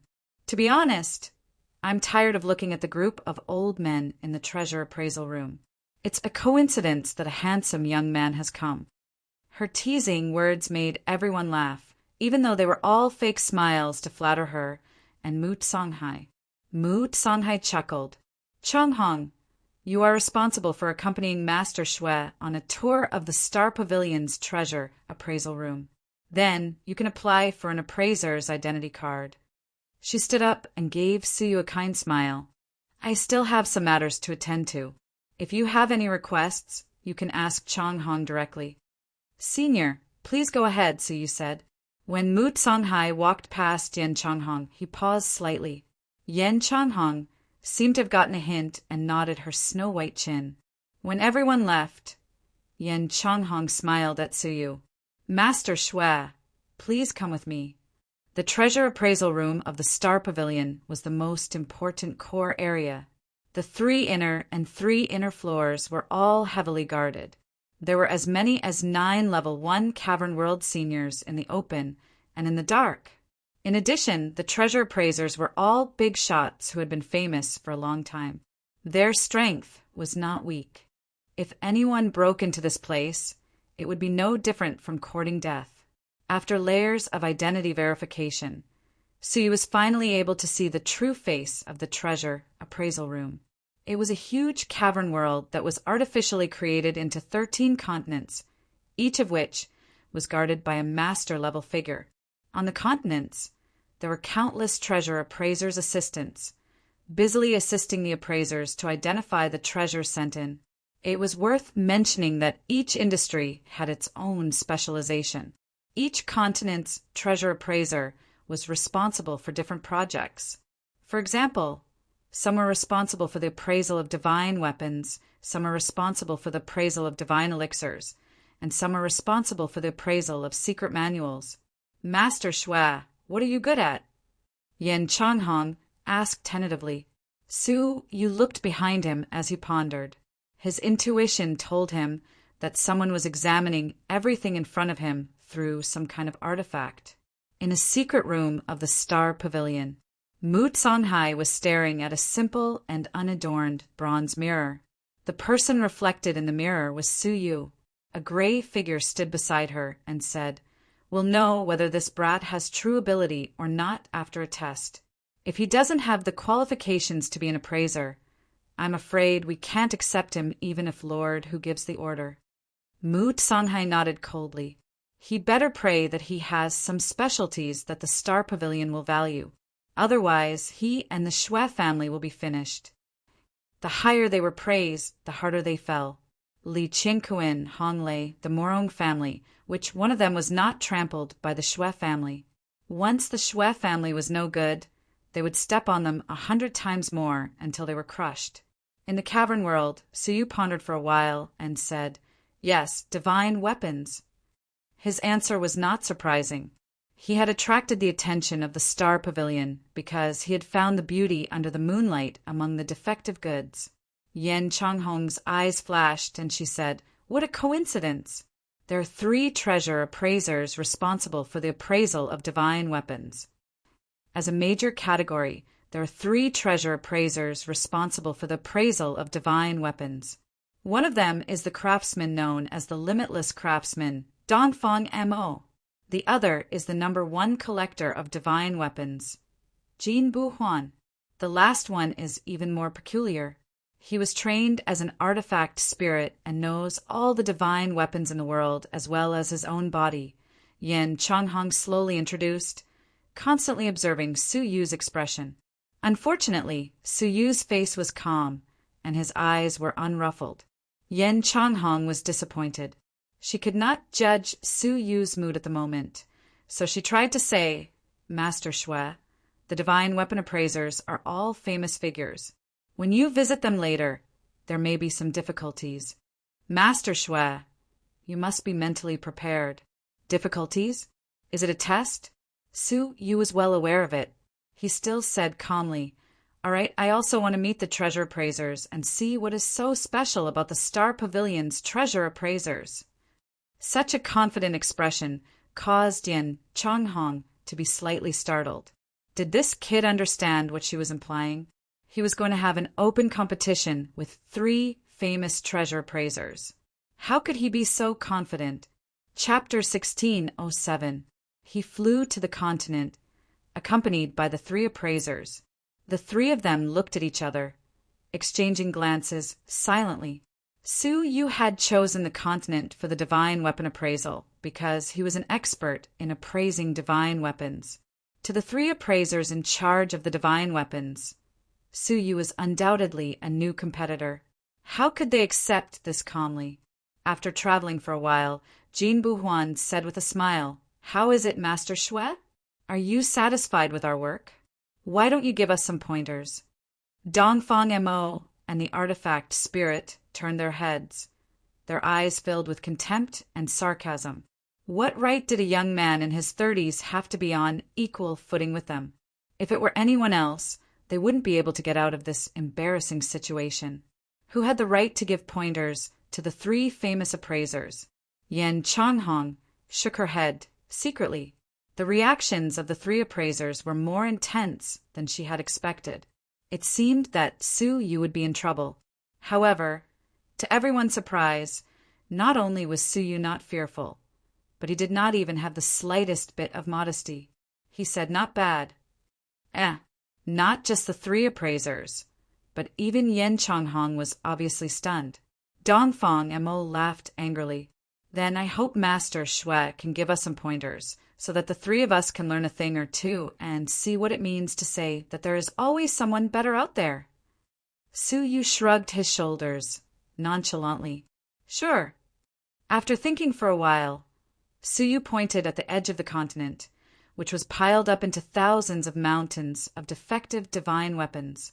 He said, "Those should be the defective divine weapons that the 3 of you have personally eliminated, right?" Jin Buhuan put on a fake smile and said, "That's right. Are you planning to find the treasures that the 3 of us have missed? If you have such a plan, I think you should give up as soon as possible. It won't be so easy to pick up the treasures that we have missed." The artifact spirit was a living creature formed by a mass of light and shadow. He stared at Su Yu and snorted coldly. "I know who you are. Aren't you the Xue Yu who found the beauty under the moonlight and the heaven-splitting spear from the defective weapons? I'm sorry to tell you, that the reason there were treasures that were missed from the defective weapons was because the three of us happened to be out and the appraisal work was handed over to our subordinates. If the three of us were here, this would not have happened. Suyu wasn't surprised at all, and he said, "You don't need to explain anything. I'll know once I see it." "Ha ha! It has been a long time since this old man has met someone as unrestrained and unrestrained as Grandmaster Shui. Just as well, allow me to broaden my horizons." The corners of Jin Buhuan's mouth curled as he said. Accompanied by the others, they flew to the edge of the continent, above the mountains of defective goods. "Grandmaster Shui, please. We're all waiting for your guidance." Dongfang Emo crossed his arms and said in a strange tone, "Su, you did not say a word," silently inspecting the defective goods below him. There were as many defective goods as there were hairs on an ox, and it would take a long time to look through them all. Half a day had passed, and Suyu was still observing the area. He had not discovered anything. At this point, the three grandmasters looked at each other and shrugged with a smile. "Master Shui, if you really can't find it, then forget it. It's one thing to be confident, but you must also have the strength to match your strength." Jin Buhuan was always smiling. Dongfang Emo chuckled coldly while the artifact spirit said disdainfully, "Boring. Deputy Pavilion Master, the next time you invite someone over, at least bring someone with some foundation." Yen Changhong was helpless, and her eyes were full of disappointment as she looked at Suyu. According to the Pavilion Master's secret instructions just now, if Suyu did not have the real ability, then she would just give him a random excuse and ask him to leave the Starry Pavilion, never to be hired again. She sighed silently and said in a regretful tone, "Mr. Shui, how about we come again next time?" Unknowingly, she had changed the way she addressed him, Mr., instead of Grandmaster. Inside the secret chamber, on the other side of the mirror, Mu Songhai's eyes turned cold and indifferent. He said, "What a waste of the pavilion's time. Lord, whose judgment may not always be correct." However, at this moment, Suyu did not bat an eyelid. He continuously shot out a streak of mortal fairy strength into the mountains of defective goods below him. With a shake, a defective item was hooked out and fell into Suyu's palm. It was a golden whip, broken into 3 pieces, which had lost its spirituality. The golden whip was originally a fairy-level treasure, but its grade had fallen to even a spirit-level lower grade. If it was thrown on the ground, it would probably be picked up by someone to recycle its materials. There were many marks on the surface of the golden whip. There were traces of ice, flames, hammering, and so on. These were all marks left behind by the appraisers. This item could be said to have been completely appraised by them and was worthless. Golden snake bone whip? The artifact, spirit, stopped in his tracks and sized it up. He said confidently, "Based on my senses as an artifact spirit, this item has been destroyed from the inside out. Not only has it lost its spirituality, but even the internal material structure has been destroyed into a mess. Not to mention the possibility that there might be something hidden inside." There was a hint of a sneer in his words. "I'm looking forward to seeing if Master Shui can find any more treasures inside." Jin Buhuan and Dongfang Emo were also full of confidence. Suyu clenched his 5 fingers and held the golden snake bone whip in his hand. He crushed it inch by inch, turning it into powder. Indeed, as the artifact spirit said, the internal material structure had been destroyed and could be crushed easily. The artifact spirit had a look of disdain on his face, as if to say, "I knew it, didn't I?" "Master Shui, it seems like you didn't find any treasures inside," the artifact spirit said with a smile. "What a pity. I wanted to receive personal guidance from Master Shui." Jin Buhuan shook his head and said sincerely, "Young people are good at everything, but they are still young and impetuous.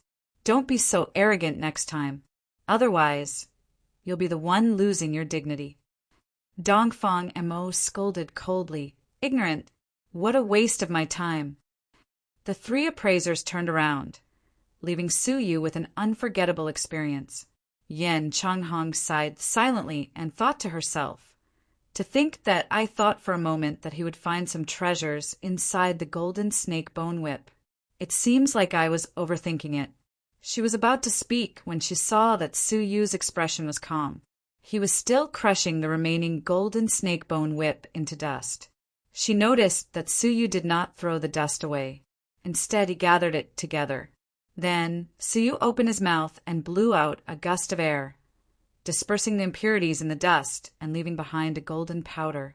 With a wave of his big sleeves, the golden powder danced in the air and stuck together. At first, Yen Changhong was surprised. She could only see the golden powder stuck together in a messy manner. She could not see anything strange about it. But then, Yen Changhong's eyes gradually narrowed and she was shocked. This is the golden snake whip technique that the golden snake clan has never taught to outsiders. The golden powder stuck together to form a picture. On the picture, the golden powder was arranged in rows of clear incantations. The first incantation was the words "Golden Snake Whip Technique." Unfortunately, many of the incantations were incomplete. Hearing that, the three appraisers who had already turned around and stared at the scene before them in disbelief. The artifact spirit was shocked. Divine weapon book collection? It was not the first time they had come across such a method of hiding treasures. However, it was the first time they had seen the incantation being crushed into materials and mixed into a divine weapon. What really shocked them was that the three of them had examined it countless times, but none of them had noticed anything amiss. Yet, Suyu had managed to identify the incantation from among the thousands of defective items. This reflected Suyu's divine weapon appraisal skills, which were far superior to the best. He was definitely not as ignorant as they had imagined. As they stared at the incomplete golden snake whip technique, the three of them were shocked. The reason why it was incomplete was because their inspection methods were too rough, which destroyed the golden snake whip technique. Secondly, it had been stored for too long, which caused the golden powder in the golden snake whip technique to be missing. If this item had fallen into Suyu's hands earlier, he would have obtained an extremely valuable complete incantation. Inside the secret chamber, the starry cabinet masters, in different face, flashed with surprise. He really has some skill. I just don't know if it's due to luck or ability. The three appraisers stared at Suyu, especially the artifact spirit, whose eyes were filled with dissatisfaction. He said, "We deal with numerous affairs every day, appraising hundreds of millions of treasures. There are bound to be times when we make a mistake. It's not a big deal to only find one item." Suyu nodded. "Yes, I have the same thoughts as well. No matter how brilliant a master is, if he deals with too many goods, there will be times when he makes a mistake. So, I think that our pointless sparring should end here, right?" He had no intention of starting a dispute, nor did he intend to hurt their pride. However, Suyu's appearance had already caused them to lose face, and they were unable to extricate themselves from the situation. "Shua, stop pretending to be a good person in front of us. If you want to give us pointers, we'll have to see if you're really capable." The artifact spirit shouted, pointing at the center of the continent, where there was an enormous mountain range. All of the treasures that had just arrived were waiting for the three appraisers to appraise them one by one. Let's compete again. Let's see who can choose the most valuable treasure among them. How about that? The artifact spirit was aggressive. Jean Buhuan put on a fake smile and said, "Master Shue, I'm afraid it's not enough to convince us with just the golden snake whip technique. Who knows if you're just lucky?" Dongfang Mo sneered as well. "Exactly. If you really have the ability, why don't we compete again?" Suyu was silent for a moment. He looked at the three of them and said, "I think we can end it here. I have no intention of convincing the three of you, nor do I have any intention of competing with the three of you. There's no need to be so hostile. Humph! Who do you think you are? What right do you have to compete with us? I'm just doing you a favor and giving you a fair chance to compete. The artifact spirit said domineeringly. Jin Buhuan and Dongfang Mo also had arrogant looks on their faces. If you don't dare to compete, then get lost. Our divine armament appraisal continent does not welcome incompetent people. An ear-piercing sound entered his ears. Even a clay figurine would have flames, let alone Suyu. He had given in time and time again, but the other party had no sense of propriety and was taking advantage of him. Suyu's eyes turned cold as he said indifferently, "There's no need to compete with spiritual abilities. Since the three of you feel so good about yourselves, why don't you take a look at these items?" Swoosh! He turned around and looked at the mountain of defective items below him. More than 100 defective items flew out. Suyu pointed at the 7 or 8 items in front of him and said, "This is the war rod carved with the 9 techniques of the heavenly star race. As long as you compare it to the starlight, you can see the 9 techniques in the projection. But you've treated it like trash. This is the 10,000 worm egg of the savage 9-headed worm. It contains 10,000 sleeping worm eggs, but you've treated it like an ordinary fossil. This is the lid of Mei Ba's coffin, but it's actually a key that can lead to Mei Ba's grave. It's a pity that you've abandoned it here. This is..." Suyu listed the 9 defective items that were covered in dust in one breath. Chapter 1608. Don't the 3 of you want to compete? There's still more than 100 treasures that you missed. Why don't we compete? Suyu said indifferently. At the side, Yan Changhong was already extremely shocked. In half a day's time, Shuiyu had found more than just the golden snake whip, but more than 100 treasures. He only took out the golden snake bone whip and did not take out all the treasures he found. He was actually thinking about the reputation of the 3 appraisers and did not want to embarrass them too much. After that, Shuiyu was even more modest and cautious, taking the initiative to compromise. The result? The 3 of them did not appreciate it, but were overbearing instead. Now, more than 100 treasures that they missed were like 100 slaps to the face, making them feel ashamed. It was normal for 1 or 2 items to be wrong, but more than 100 items were enough to show that their appraising skills were limited. Looking at the 3 of them in disappointment, Suyu took to the air and said indifferently, "If you can't think of anything, come and ask me. Seeing that we are all members of the Stellar Tower, I will give you free pointers." His words came true. Suyu really had the ability to give them pointers. After Yan Changhong was surprised, she was ecstatic. Her intuition told her that the Stellar Tower had indeed found a genius. In the secret room, Mu Sanhai's indifferent face had long been replaced by surprise. After a long time, she concealed her surprise and said in admiration, "Master, whose eyes are as shrewd as always. You can see that this child is extraordinary at a glance." At this point, she no longer had any doubts about Suyu's ability, and she smiled happily. "Fortunately, I listened to Master Hu and went to invite him personally. Otherwise, I would have missed a genius appraiser. But he is so young. Where did he get such great experience?" Flying to the sky of the cavern world, Yan Changhong's expression was much more respectful, and she addressed him as Master again. "Master Shui, please follow me to apply for your identity jade token."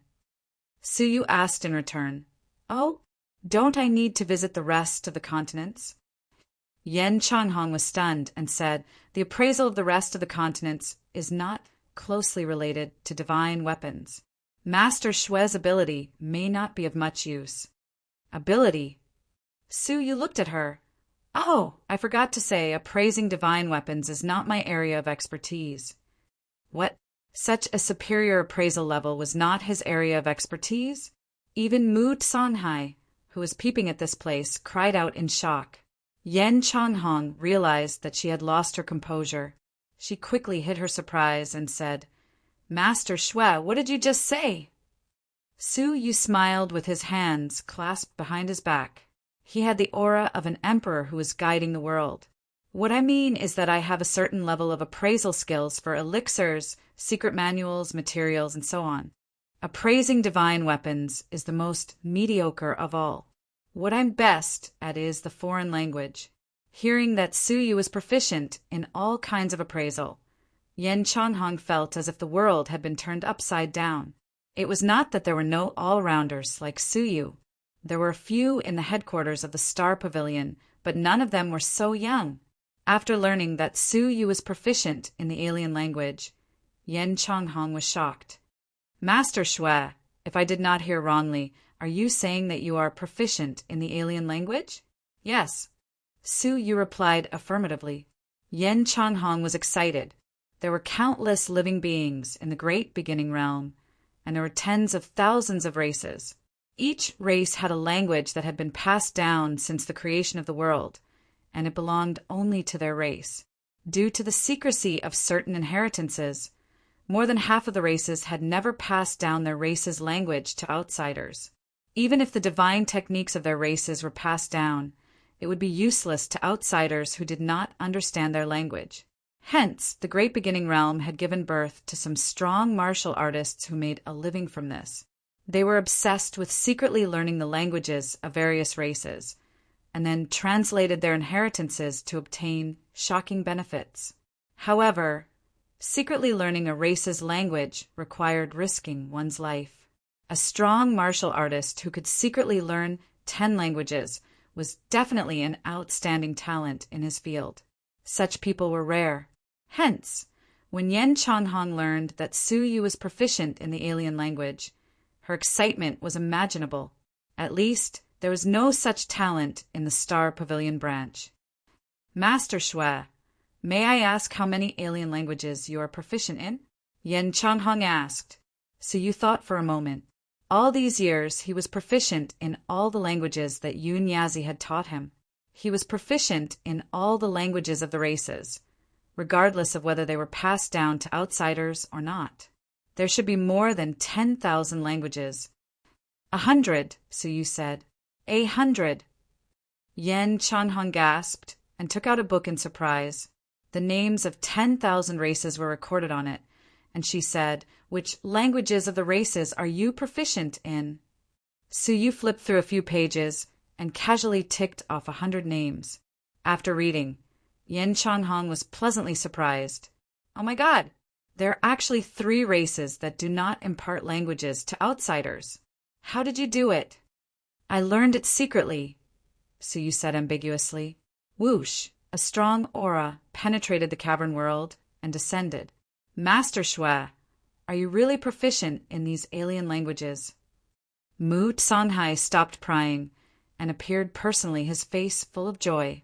Suyu nodded. If you have these alien languages, I can translate them for you.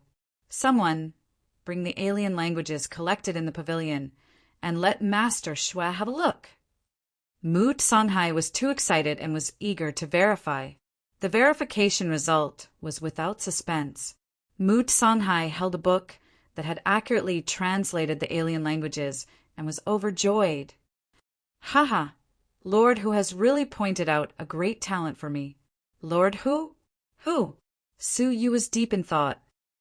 Master Shui, from now on, you are the special grade appraiser of the Star Tower branch in the Jianxian Ocean area, and also the second deputy cabinet master. Your position is above all the other appraisers, and in the whole branch. Only I can order you around. In order to keep Suyu, Mu Songhai rewarded him generously. In the blink of an eye, Suyu had jumped from an outsider to a deputy cabinet master, and even had the title of a special grade appraiser. Did he only listen to the cabinet master? That was exactly what Suyu wanted, as it would save him a lot of trouble. Congratulations, Deputy Cabinet Master Shui, Yen Changhong said sourly. She had made countless contributions to obtain her current position. In the end, Suyu had leaped to her position because of his talent. How could she feel balanced? Suyu muttered to himself for a moment and said, Cabinet Master, Deputy Cabinet Master Yen, regarding my identity as a Deputy Cabinet Master and a special grade appraiser, I hope that both of you will keep it a secret for the time being. A tall tree attracts the wind, and I am lacking in abilities. It is not good for me to attract too much attention. Mu Songhai found Su Yu pleasing no matter how he looked at him, and agreed immediately. You are thoughtful, but I am confused. All right, announce to the public that you are only the new appraiser of the Star Tower, and keep your identity as a deputy cabinet master and a special grade appraiser a secret for the time being. Yan Changhong also said, Don't worry, deputy cabinet master Shui, I will keep it a secret too. She found that Su Yu was humble and low-key, and he knew when to advance and when to retreat, especially when the artifact spirit and the others provoked him just now. Su Yu had endured at first, and it seemed that he was not a person who liked to fight for fame and fortune. Thinking of that, her heart relaxed a lot, and her gaze towards Su Yu became gentler. Thank you very much, Su Yu said. Mu Songhai said, Master Shui, you are now the deputy cabinet master of the Star Tower, and you can use the resources of the Star Tower. Su Yu's eyes brightened, and he said, I do have something to investigate. Oh, why don't you tell me about it? Mu Songhai said, I know a lot about the Jianxianxi area, and maybe I can help Master Shui. Su Yu said, in the ancestral worship ceremony of the Twin Stars Island, there's a kind of spiritual liquid that is watered with the divine path. It is the spinal fluid of some kind of giant beast. I am about to break through, and I need this spinal fluid. I wonder what kind of giant beast this spinal fluid is from. Hearing that, Yan Changhong covered her mouth and laughed. Deputy Cabinet Master Shui, you have asked the right person. Coincidentally, half a year ago, Shui Lei of the Shui family exchanged a bag of this spinal fluid for 10 starlight grass. The cabinet master has studied it personally and has found the source of the spinal fluid. Su Yu was delighted and asked, Cabinet master, what kind of giant beast does the spinal fluid come from? Mu Songhai was very willing to answer and said, it should be the long-extinct Dragon Clan. Dragon Clan? Su Yu was surprised. Not long ago, he had been in contact with the World Annihilation Dragon and the World Creator Dragon. Divine dragons are born to control the Great Path, and their spinal fluid has the effect of solidifying the divine path, so it is not surprising, Mu Songhai said. Su Yu understood. Indeed, the possibility of it being from the Dragon Clan was very high. Cabinet Master, has the Star Tower ever collected the dragon marrow? Thinking of the benefits of the dragon marrow to the divine path, Su Yu was overjoyed. If he could fully comprehend the last 999 divine paths, he would completely step into the divine path. However, the Star Tower Master shook his head. Unfortunately, the Dragon Clan has been extinct for too long. Our branch doesn't have it. Even the headquarters rarely receives the dragon marrow. Even if there is, it will be bought immediately. Su Yu couldn't help but feel disappointed. However, if you want to find the dragon marrow, there is still a chance. Mu Songhai's tone changed. Su Yu's spirit was slightly lifted. Oh, where is it? The 10,000 Dragons Cave. Mu Songhai's eyes flashed. The dragon marrow that has appeared in the Jianxian Ocean in recent years is most likely from the 10,000 Dragons Cave. Here again, Su Yu remembered that the Morong family and the Shui family joined forces for the 10,000 Dragons Cave. The 10,000 Dragon Cave is rumored to be a ruin left behind by an incomparably powerful dragon in the past when he was besieged by many divine dragons and fought with them. There are many remains of the dragon race inside, and the dragon marrow came from these remains. The extremely powerful dragon clan was besieged by many divine dragons? Su Yu was surprised. Why did this story sound so familiar? Back then, the epic-making dragon stole the dragon Abyss treasure scroll and was hunted down by many divine dragons of the dragon world. Could that legend be about the epic-making dragon being hunted down? A strange look appeared in Su Yu's eyes. Master Shui, I remember that the Shui family also has a quota to enter the 10,000 Dragons Cave. You can try this trip. Master Shui. Mu Songhai noticed Su Yu's strange look. Su Yu hurriedly said seriously, I was just surprised by the ancient legend. After a short pause, Suyu said, "Can I ask the Tower Master for a leave of absence for a while? I would like to enter the 10,000 Dragons cave to take a look." Mu Songhai laughed. "Of course. I will also arrange for 2 strong men to follow you from now on and protect your safety." Suyu secretly frowned. In name, they were bodyguards. In reality, they were worried that Suyu would not keep his promise and return to the Star Tower. At that moment, a gray figure appeared beside Mu Songhai like a ghost and whispered to him. Mu Songhai was surprised and looked at Suyu strangely. Suyu said, "Tower Master, what's the matter?" Mu Songhai laughed playfully. "Haha, it's your fiancée. She came all the way here to see you." "Fiancée?" Murong Qingqing's figure appeared in Suyu's mind, and he could not help but frown. This practical woman who wanted to climb the social ladder? "Master Shui, it's better to meet her. It seems that the 2 of you are not in a good situation," Mu Songhai said. Suyu sighed. After all, there was a marriage agreement in name. He cupped his fists and said, "I'll take my leave first." Watching Suyu leave, Mu Songhai withdrew his smile and said to the gray figure solemnly, "The 10,000 Dragons cave is full of dangers. Coupled with the participation of various island forces, the danger level has increased. Arrange for a few people to infiltrate and protect Shui, you secretly. If anything happens to him, you can bring your head to me." Chapter 1609. In the back hall of the Star Pavilion, Elder Qingyan and Murong Qingqing were restless. Normally, they were not qualified to be guests in the Star Pavilion. However, after clarifying Shui Yu's identity as his fiancée, the attitude of the maids changed drastically. They were extremely passionate, a far cry from their previous coldness. "Miss Murong is truly blessed to be able to marry Grandmaster Shui. This is a wonderful thing that many women can only dream of," said a pretty maid enviously as she poured tea for Murong Qingqing. The maid who was massaging Murong Qingqing's shoulders said with jealousy, "Miss Murong is so beautiful, ranked #1 in the Sword Pavilion Ocean. Master Shui is so knowledgeable and talented. You 2 are really a match made in heaven. I have to believe that there is a will of heaven in this world." The flattery fell into Murong Qingqing's ears, but every word felt like needles stabbing her. If the marriage contract had not been torn apart, Murong Qingqing would have been happy to hear such flattery to satisfy her vanity.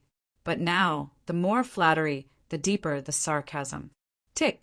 The sound of light footsteps came from the back hall. Suyu walked in front of the 2 and said, "Miss Murong, Elder Qingyan, how have you been?" "What are you 2?" sizing them up. Suyu was shocked to find that their clothes were dim and their bodies were covered in dust. Murong Qingqing, who used to be glamorous, looked a lot more haggard. Her former arrogance and confidence were nowhere to be seen. "Master Shui." Both Elder Qingyan and Murong Qingqing stood up to pay their respects. Compared to the last time on Murong Island, it was a huge change. "You don't have to be so courteous. You must have something important to tell me," Suyu said. Murong Qingqing suddenly realized that Suyu's modesty, politeness, and gentleness were really rare. Why didn't she feel this way before? Regret flooded her heart. She bit her lips and bitterly bowed. "Young Master Shui, it was all Qingqing's fault in the past. Young Master Shui, please let bygones be bygones and forgive me." Suyu did not have a good impression of her, but he had seen too many realistic women. There were many more realistic women than Murong Qingqing, so he did not dislike her too much. "Miss Murong, what are you doing? You are my fiancée, so there is no need for you to be so formal. If there is anything you need my help with, just let me know," Suyu said. As long as he stayed in the Shui family, he would admit Shui Yu's identity and his engagement. Murong Qingqing and Master Blue Cloud exchanged a glance, both startled. Could it be that Shui Yuntian still hadn't told him about the broken engagement? A glimmer of hope appeared in their eyes, but it was extinguished soon after. Shui Yu would find out sooner or later. so it was better to be honest. Murong Qingqing said shamefully, "Young Master Shui, this concubine is muddle-headed. I've already broken off the engagement." These words were beyond Su Yu's expectations. Destroy the engagement? Thinking about it, Su Yu guessed most of it. It was probably because the Shui family had been on the Murong Island for a few days and had declined, so Murong Qingqing had suggested to cancel the engagement. As he looked at her, Su Yu's state of mind did not fluctuate much. Whether the engagement was annulled or not, it did not affect him. In any case, he had never intended to fulfill this engagement. On the contrary, Murong Qingqing and Master Blue Cloud's faces were ashen and extremely terrified. They were very afraid that Su Yu would punish them out of anger. If that happened, it would be even more impossible to repair the relationship between the two families. However, unexpectedly, Su Yu's face was calm. He said, "Oh, I see." The calmer he was, the more terrified the two were. Murong Qingqing knelt down with a thud and sobbed. "Young Master Shui, it was because I was greedy and vain that I broke off the engagement. It had nothing to do with Grandpa. If you want to blame someone, blame me. I'm willing to do whatever you want with me, even if I have to be your slave. I only ask that you let Grandpa return to the Murong family and give him a place to settle down." Master Blue Cloud felt pity for his granddaughter. He knelt down and said, "Young Master Shui, it was all my fault. It had nothing to do with Qingqing.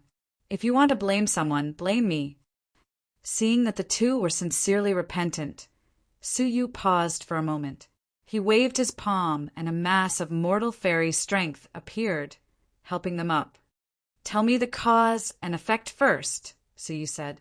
Hearing that there was hope, Master Blue Cloud immediately narrated the scene with great emotion. When he was done, he stood aside in shame. It turned out that he hoped that the Shui family and the Murong family could reconcile. Su Yu pondered. The forces in the Jianxian Ocean were complicated. One more ally was better than one more powerful enemy. Besides, he would not stay in the Shui family forever. It was necessary to repair the relationship between the two families. "I can forgive you for breaking off the engagement in public." He stared at Murong Qingqing and turned to look at Master Blue Cloud. "However, the harm that the Murong family has done to the Shui family needs to be made up for with your actions. You should be begging the Shui family, not me." "Don't." Master Blue Cloud knelt down and kowtowed, sincerely grateful. "Thank you, young Master Shui, for your magnanimity." Now that the Shui family had obtained Shui Yu's forgiveness, they were halfway to success. If Shui Yu did not forgive them, even if the rest of the Shui family forgave them, it would be useless. Su Yu said, "I'm going back to the Twin Star Island. You can come with me." With his help, Shui Yuntian would seriously consider restoring the relationship between the two families. Master Blue Cloud understood Su Yu's intention. He was grateful and ashamed. "I've lived for so long in vain, but I failed to recognize people. I'm willing to work like a slave to repay the disrespect I've shown young Master Shui." Su Yu said, "You're too kind. Get ready." After bidding farewell to the master of the Starry Pavilion, Su Yu stepped onto the Starry Pavilion's top-grade flying ship. The Cloudy Sky ship was the best flying ship in the Jianxian Ocean. It could travel hundreds of millions of miles in a breath, almost as fast as the yin-yang wings of Supreme Pole. 2 days later, they sailed into a barren area of the ocean. There were only small islands nearby. Small, insignificant forces were thriving on it. What a strong smell of blood! Master Blue Cloud suddenly frowned. His strength was as high as a level 2 Cavern World Master, and his 5 senses surpassed Su Yu's. Su Yu opened his eyes and activated his vision. He could vaguely see traces of blood light where the sky and the sea met. "Hide first." Su Yu stepped on a switch somewhere on the flying ship. The Cloudy Sky ship automatically produced a faint layer of light, blending into the surrounding environment. It was impossible to identify it when it was stationary. Su Yu stared into the distance. The blood light was getting closer and closer. When it got closer, Suyu's face changed. It was a corpse that had been gnawed into a pulp. The parts of the corpse that contained essence, energy, and spirit had been eaten, just like the rotten corpse in the starry pavilion that was determined to be the work of the 9 divine bodies.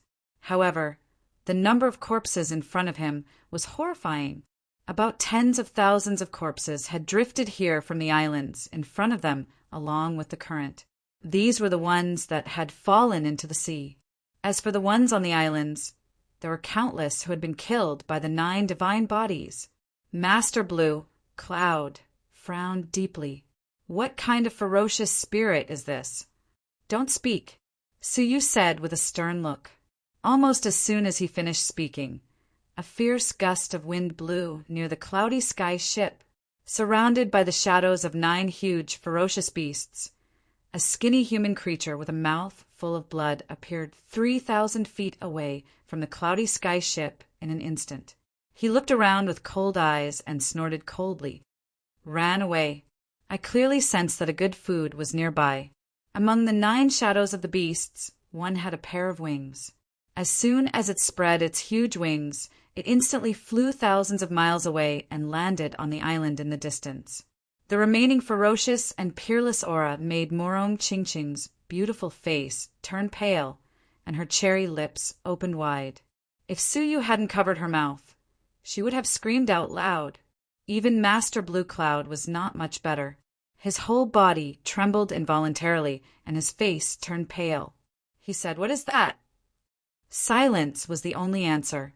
Master Blue Cloud looked up and saw Suyu's face full of surprise and murderous intent. The 9 shadows of the beasts were indeed the 9 divine bodies that Mu Songhai had mentioned. However, Suyu had never expected that he would know the 9 divine bodies. Gu Taishu, he was not dead. Back then, his cultivation was destroyed by Zhan Wushuang, and he was involved in the War of the Demons. Not only did he not die, but he also achieved the 9 divine bodies. According to Mu Songhai, the 9 divine bodies could rival the most ferocious spirit in the world. The existence of the Tao Tai. Let's go. Suyu's face was calm. Gu Taishu's appearance had confirmed his guess.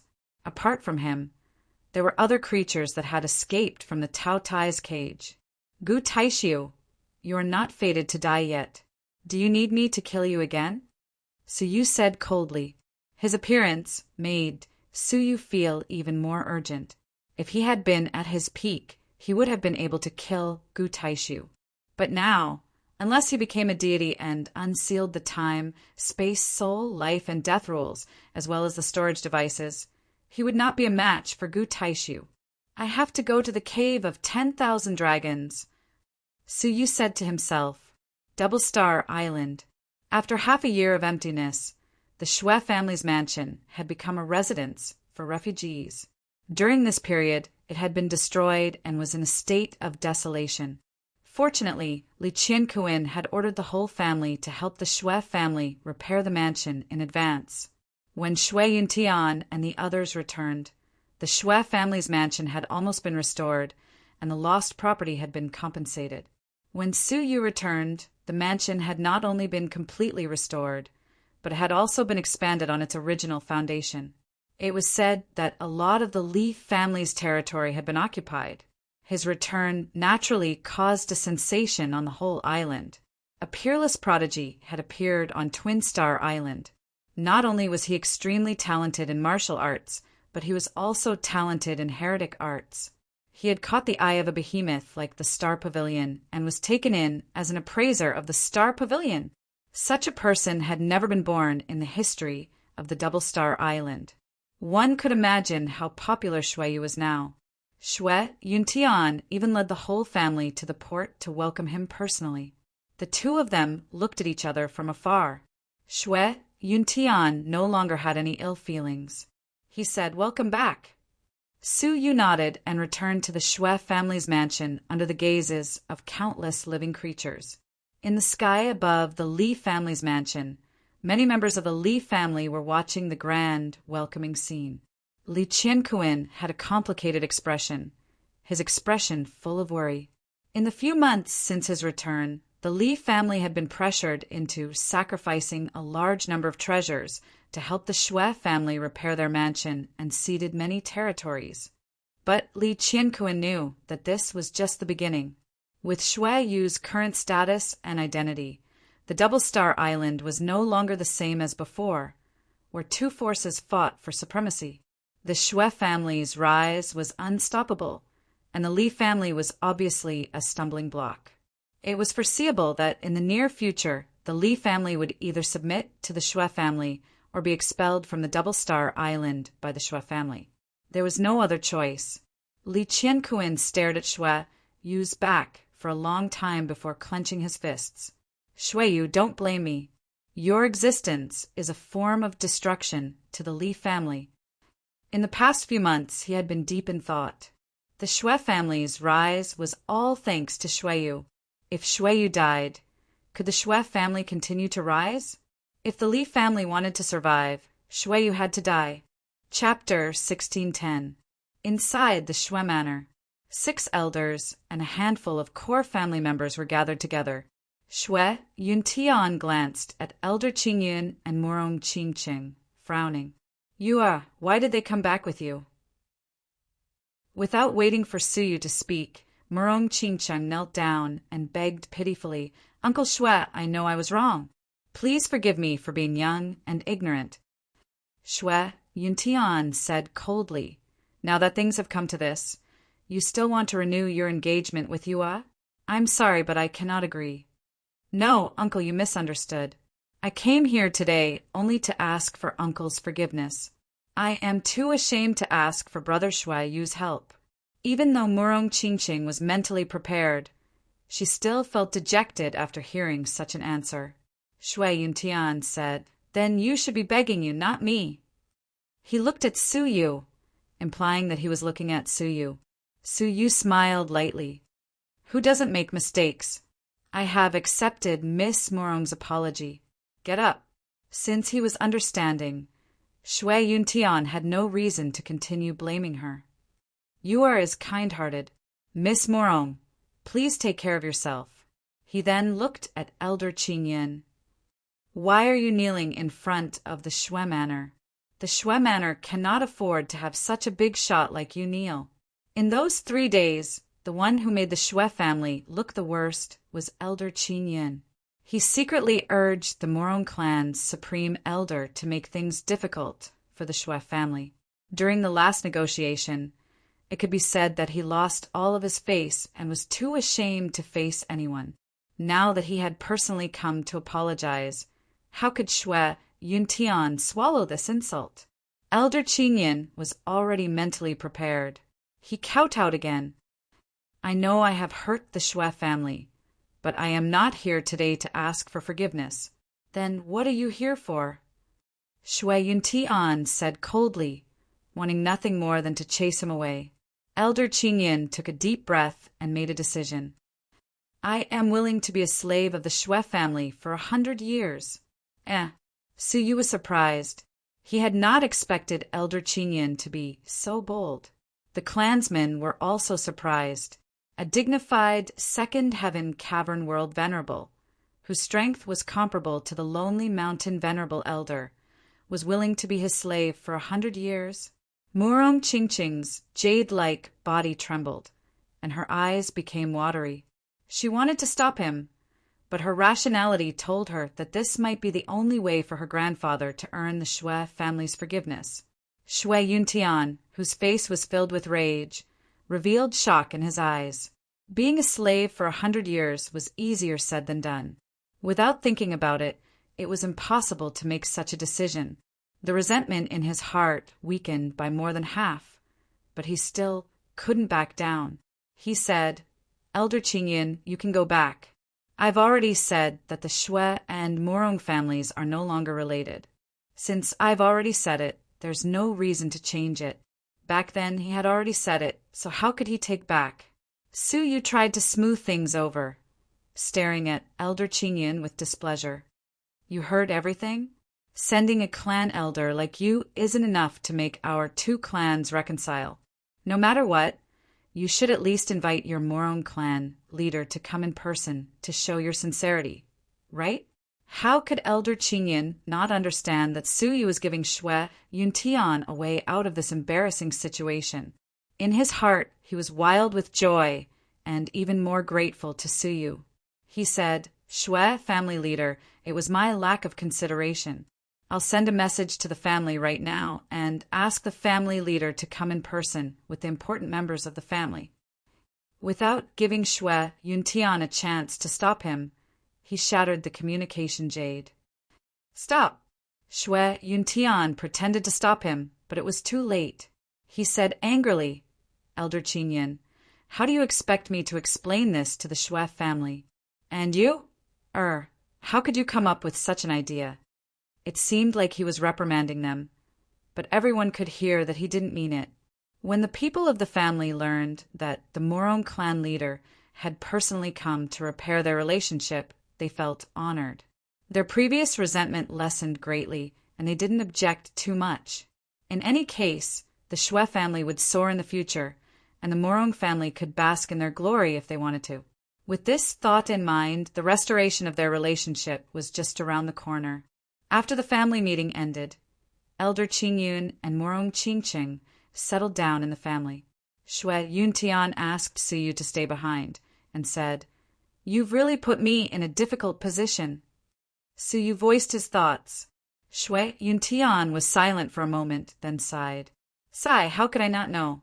The Shui family has suffered great losses, and it's time for us to have allies. Otherwise, I won't forgive Elder Qingyun even if he becomes a slave for 1,000 years." Suyu smiled. The relationship between the two families had been restored, and with the support of the Starry Pavilion in the future. Even if Suyu left the Shui family, as long as he was still alive, he would be safe. "Morong Qingqing, what do you plan to do?" It seems like she doesn't plan to leave the Shui family for the time being. It's not a good thing for her to stay here for a long time. Shui Yuntian asked Suyu. As Suyu's ex-fiancée, if she stayed in the Shui family and didn't leave, rumors would spread sooner or later. Suyu said it doesn't matter. Let her be. After a pause, Suyu asked, "What's going on with the cave of 10,000 dragons?" Shui Yuntian wasn't surprised and said, "You want to join this expedition? That's fine. You're the most suitable person for it." He took out 2 objects. One was an invitation letter with the words 10,000 dragons written on it. The other was the Sinan he had brought back from the Morong family. The Cave of 10,000 Dragons is the largest ancient relic in the Jianxian territorial waters, Shui Yuntian said. Its source can no longer be traced.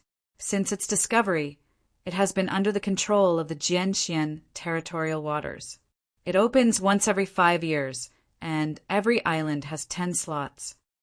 The invitation letter was issued by the Jianxian territorial waters.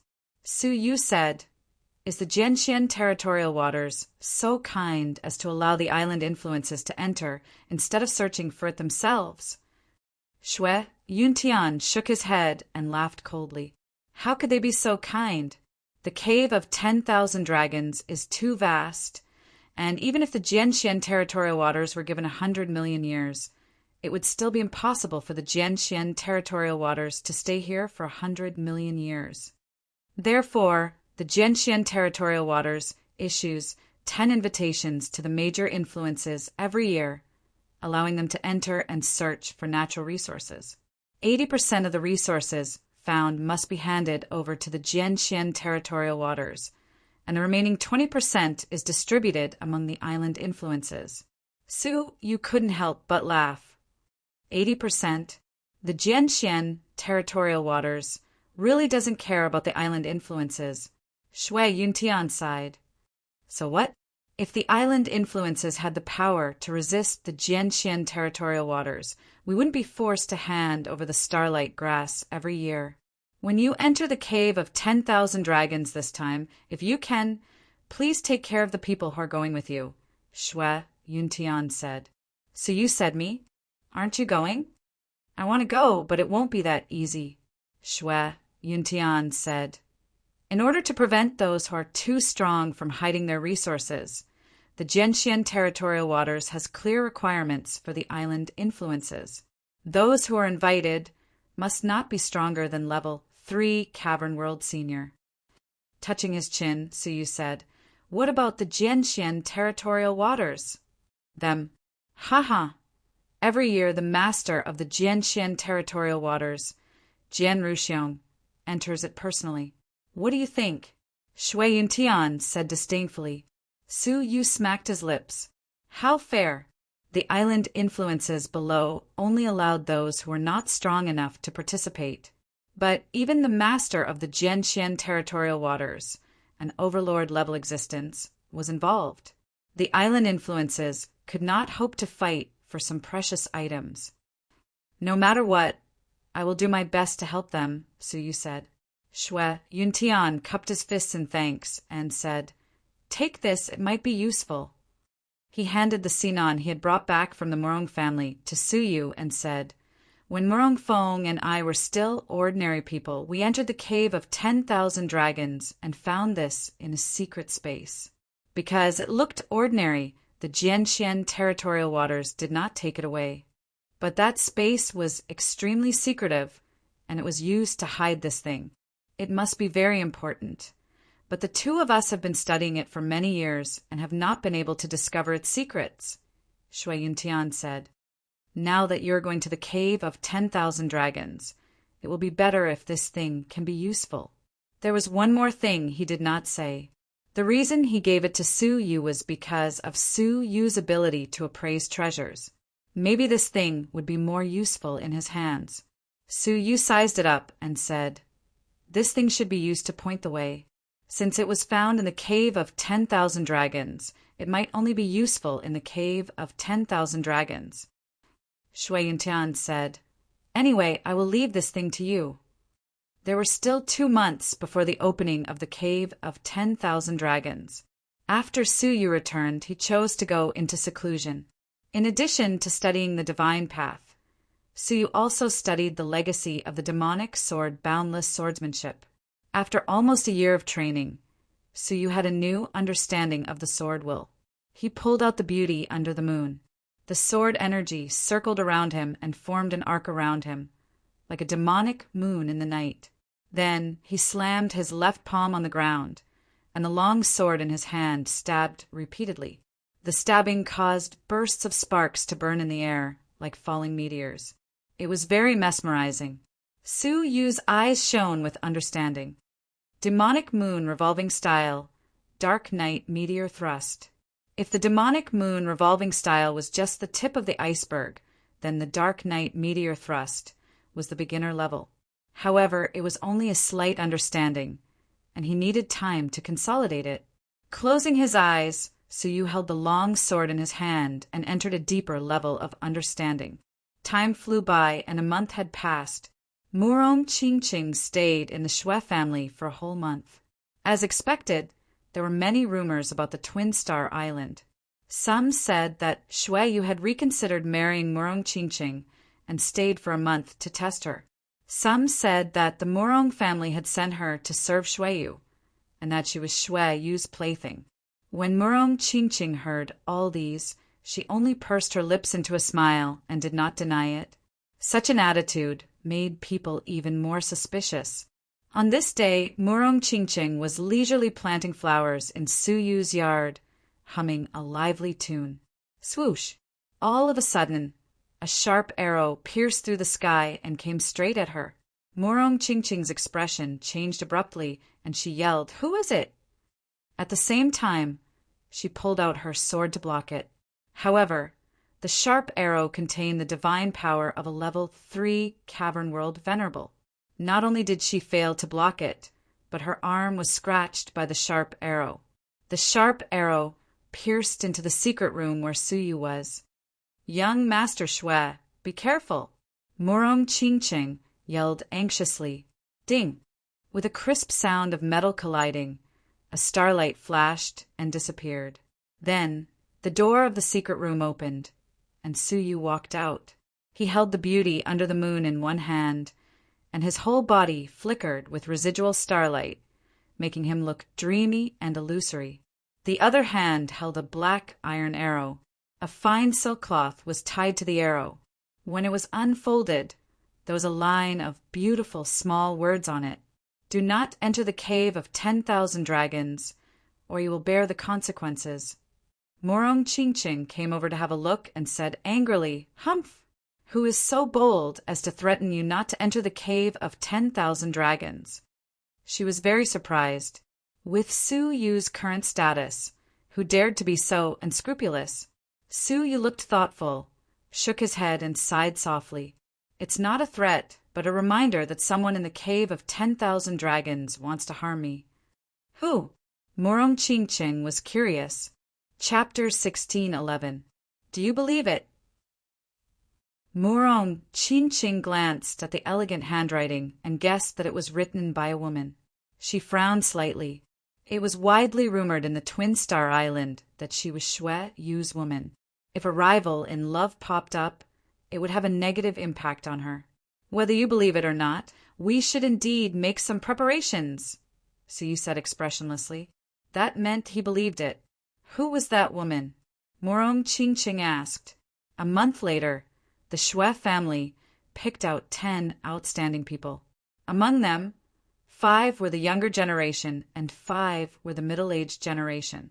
Among the younger generation were Xue Xian and Xue Lin, whom Su Yu had once bestowed with alien divine techniques. They were inconspicuous among the many people, but because of Su Yu, they were specially picked out by Xue Yuntian. The 10 people stood by Su Yu's side respectfully, listening to his instructions. Su Yu looked at Xue Yuntian, who gave them a space ring shaped like a leaf, and said, You can find what you want in it. Nodding, Su Yu led the people to the sword pavilion. The entrance to the relic was occupied by the sword pavilion. If they wanted to enter, they had to go through the sword pavilion first. The sword pavilion also occupied an island. Whether in terms of geographical location, abundant resources, or the density of divine energy, it was ranked first in the sea. The island it was on was also known as the First Central Island. The distance between the major islands to the first central island was not far and could be reached in half a month. Moreover, Su Yu had the Cloud Sky ship, which could travel as if he was teleporting. They arrived at their destination in a short 7 days. The central island was huge, with ridges on the sea surface. It looked like a real continent. From afar, a stone sword stood majestically in the center of the continent, piercing through the clouds. Inside the stone sword, there was a familiar aura. Starlight grass. Su Yu was surprised.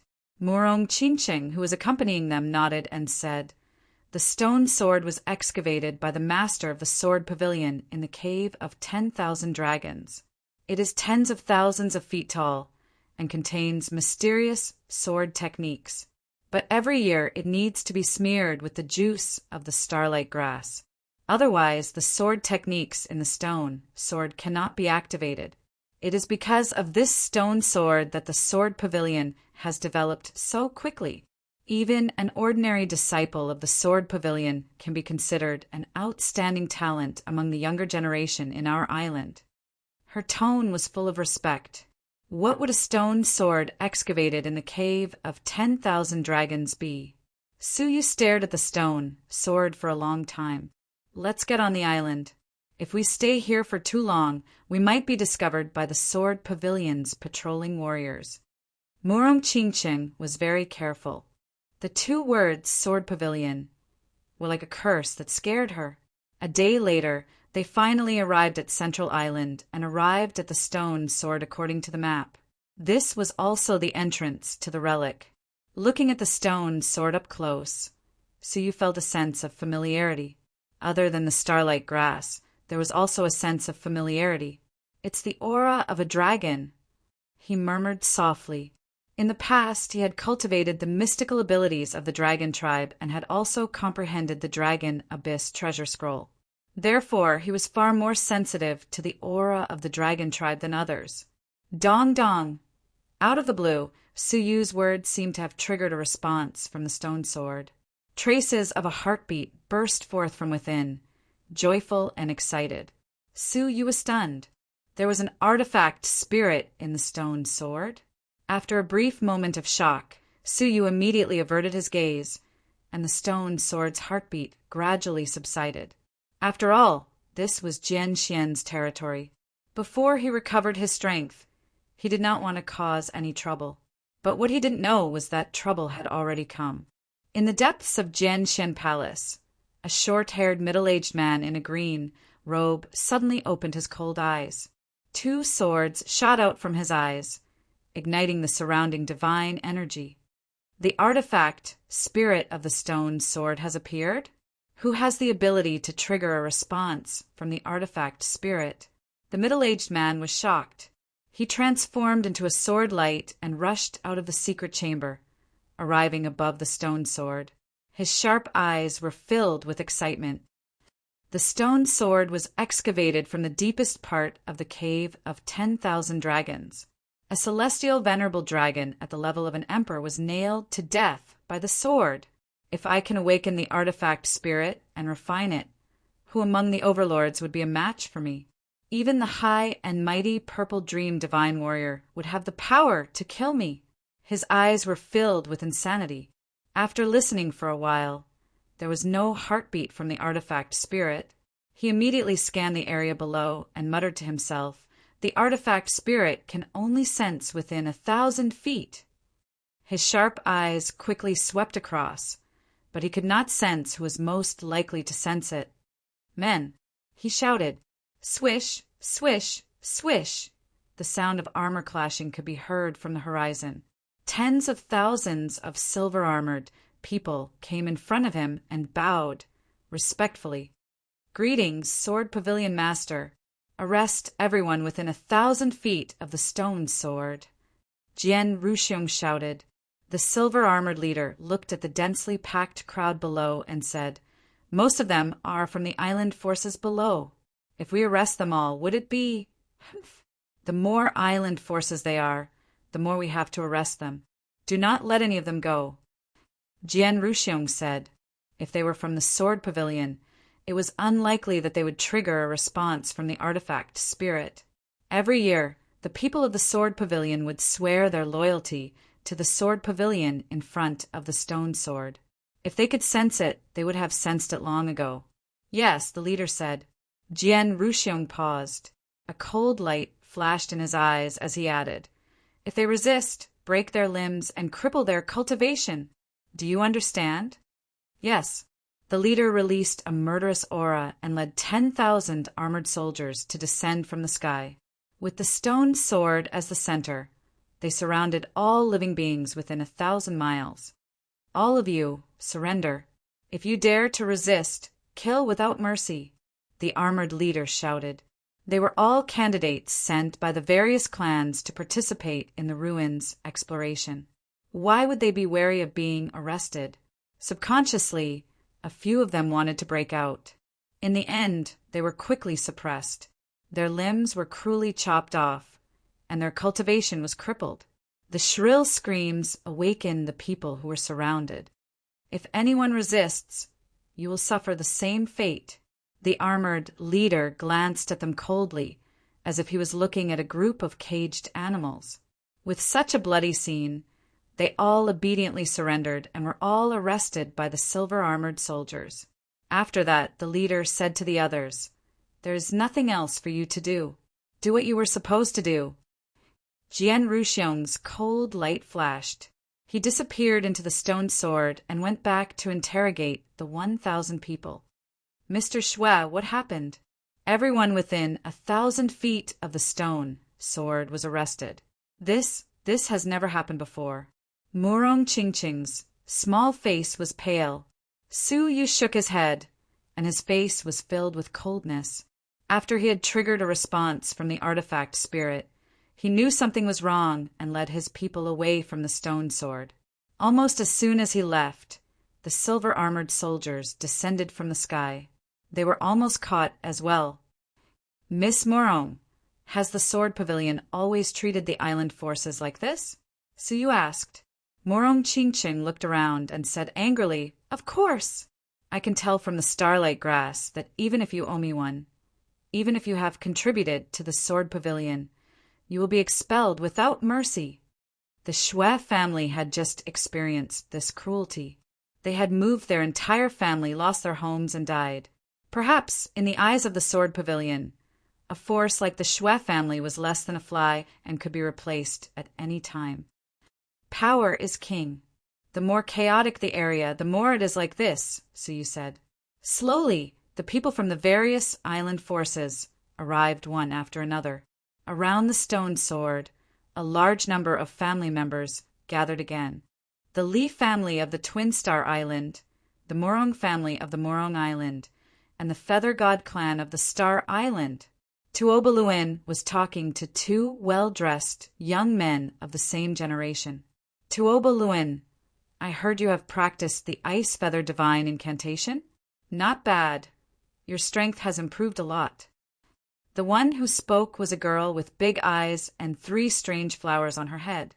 Tuobaluan snorted coldly. By Hua Fairy, if you want to try, I don't mind fighting with you right now. By Hua Fairy. So you had heard of this girl before.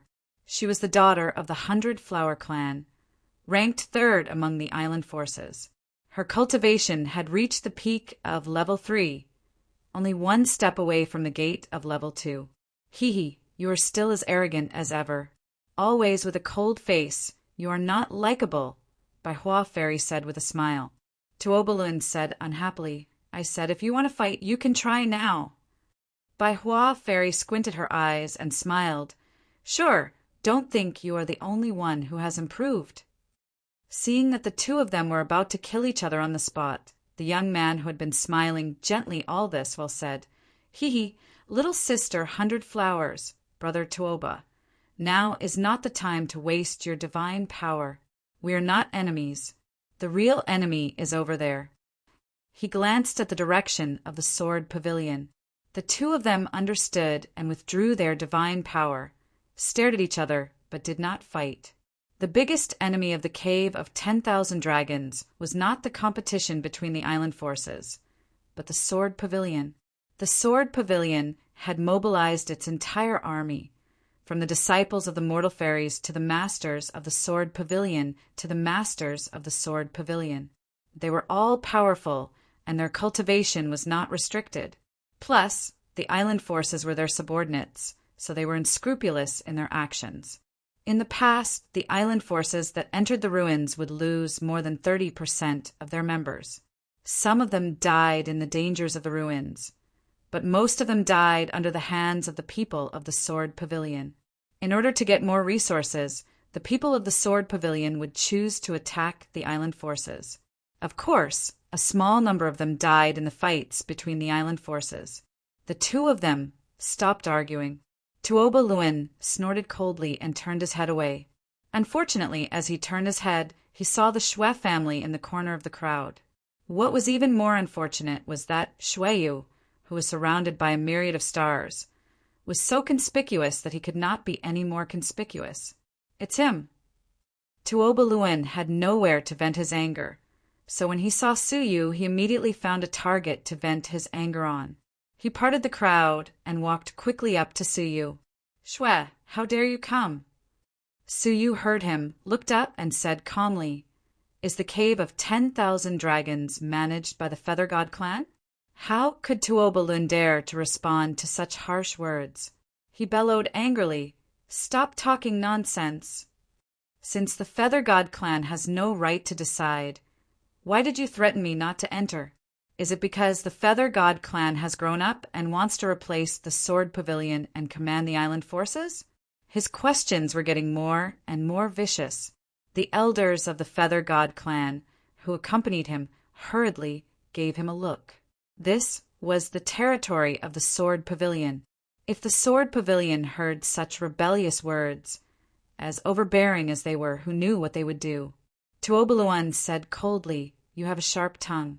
I hope you can still talk and laugh in front of me after entering the Cave of 10,000 Dragons. Chapter 1612. You.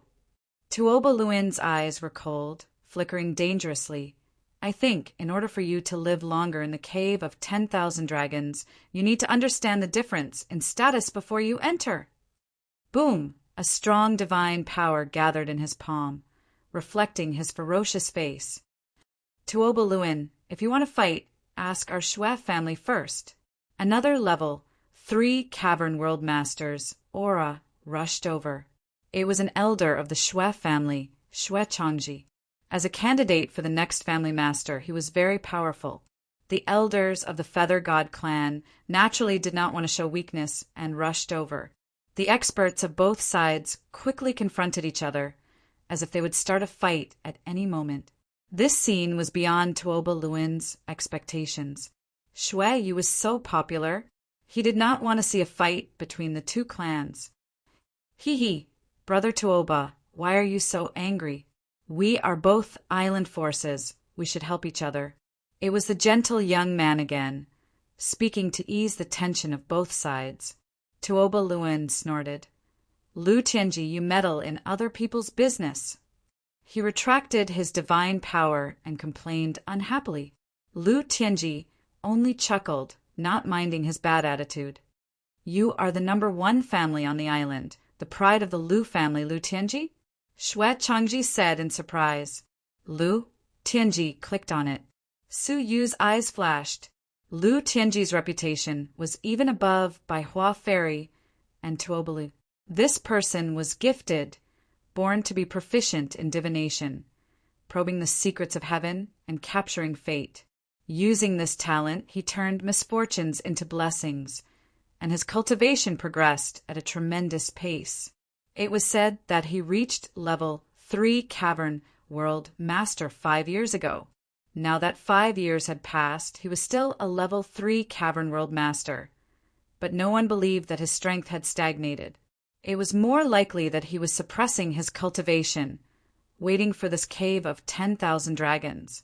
Both sides stopped fighting, but Tuoba Luin was a bit angry. He came aggressively, but he did not expect that he could not vent his anger, and instead had nowhere to vent it. Suddenly, he noticed that Murong Qingqing was actually in the Xue clan's group as well, and a trace of a smile couldn't help but appear on the corners of his mouth as he said in a loud voice, Qingqing, you've come as well. He rudely separated the Xue family members and walked in front of Murong Qingqing.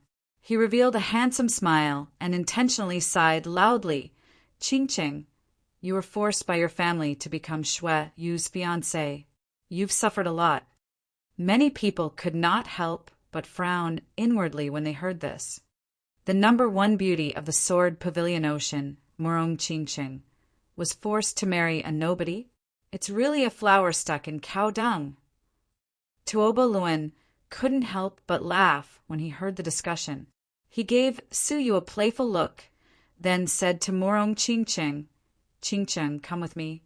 Although I can't take you away from the engagement, I can take you to a safe place in the cave of 10,000 dragons.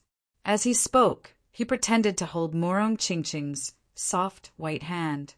Murong Qingqing took a step back and said with a cold face, Child Tuoba, please behave yourself. Qingqing is not a casual person. Tuoba Luin was startled.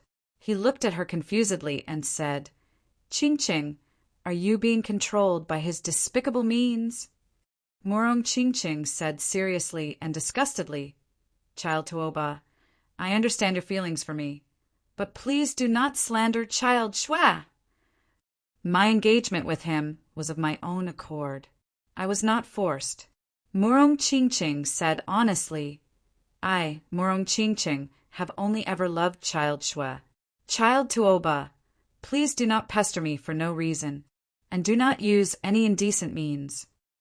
Tuoba Luin was petrified on the spot. He could not understand why Murong Qingqing, who was willing to throw herself into his arms and couldn't wait to marry him, had changed so much in just 1 year. That resolute attitude, the determined look in her eyes, it was as if she had changed into a different person. Xue Yu, what kind of means did you use on him to confuse him like this? Tuoba Luin yelled angrily. The crowd was a bit dumbfounded by the sudden turn of events. Isn't Tuoba Luin's means a bit too despicable? They are both willing, but he thinks so highly of himself. Maybe as the third force of the island, he is usually too confident. Hearing the unpleasant laughter, Tuobaluan stared at Suyu and Morong Ching angrily. You? All right, just wait and see. Especially you, Shuiyu. As he turned around, he stared at Suyu coldly. Just pray that you can make it into the dragon cave alive. Someone has been waiting for you for a long time. Suyu squinted his eyes. He thought of someone who had surrendered to the Feather God clan. The traitor of the Shui family, Shui Lei. Both sides left, and the farce was over. Bai Hua Fairy's big bright eyes curiously looked at Shuiyu from top to bottom, then giggled. Haha, how interesting! An unknown brat like you managed to catch Tuobaluan's attention. This doesn't match Tuobaluan's arrogant personality at all. 3 days later, the candidates of the 300 island forces arrived one after another. The crowd huddled together, waiting for the relic to open. Su secretly observed for a while, then said, Why don't I see anyone from the Sword Pavilion? Aren't they going to join as well? Morong Ching sneered. They went in 3 days ago. There are 2 entrances to the relic, one of which leads to the dragon cave that is better preserved, and it opens 3 days earlier than the other, but only people from the Sword Pavilion are allowed to enter. Morong Ching pointed at an ancient city tower in the distance, which was gradually becoming clearer like a mirage, and said, That is the entrance for us. Not only did they not restrict the cultivation of the people who entered, but they could also enter in advance.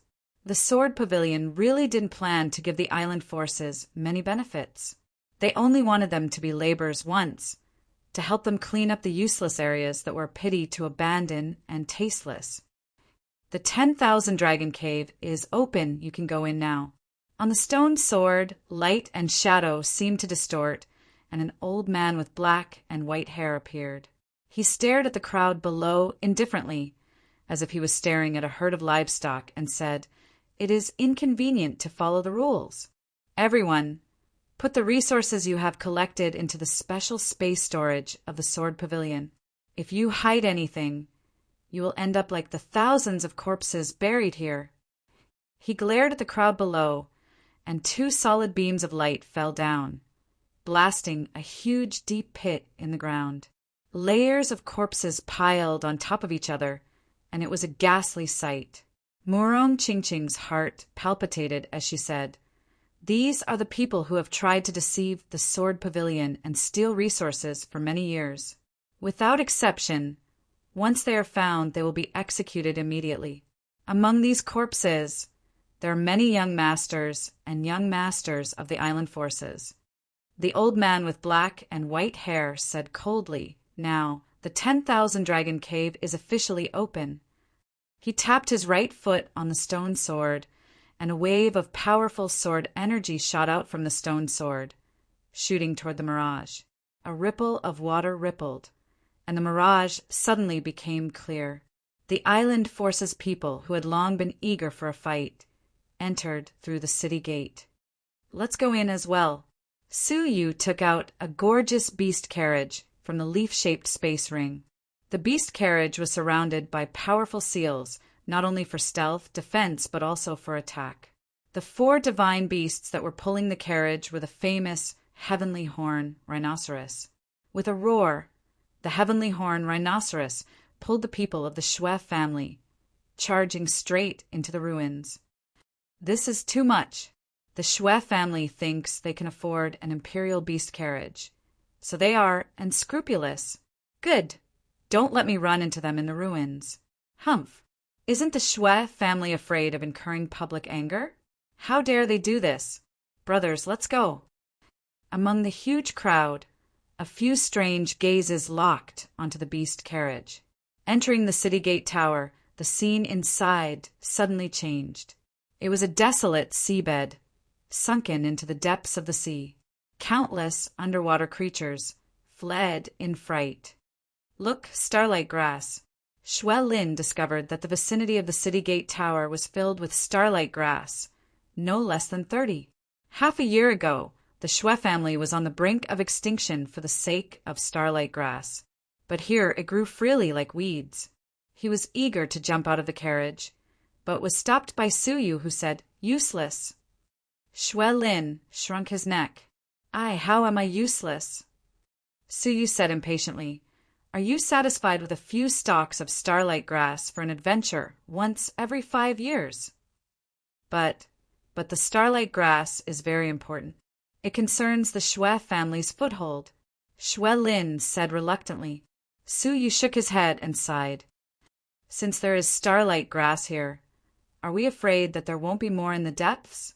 If we stop now to harvest the starlight grass, we will only be overtaken by the people behind us." Xue Xian glared at Xue Lin. "You fool! Just listen to Brother Xueyu. Why do you have so many questions?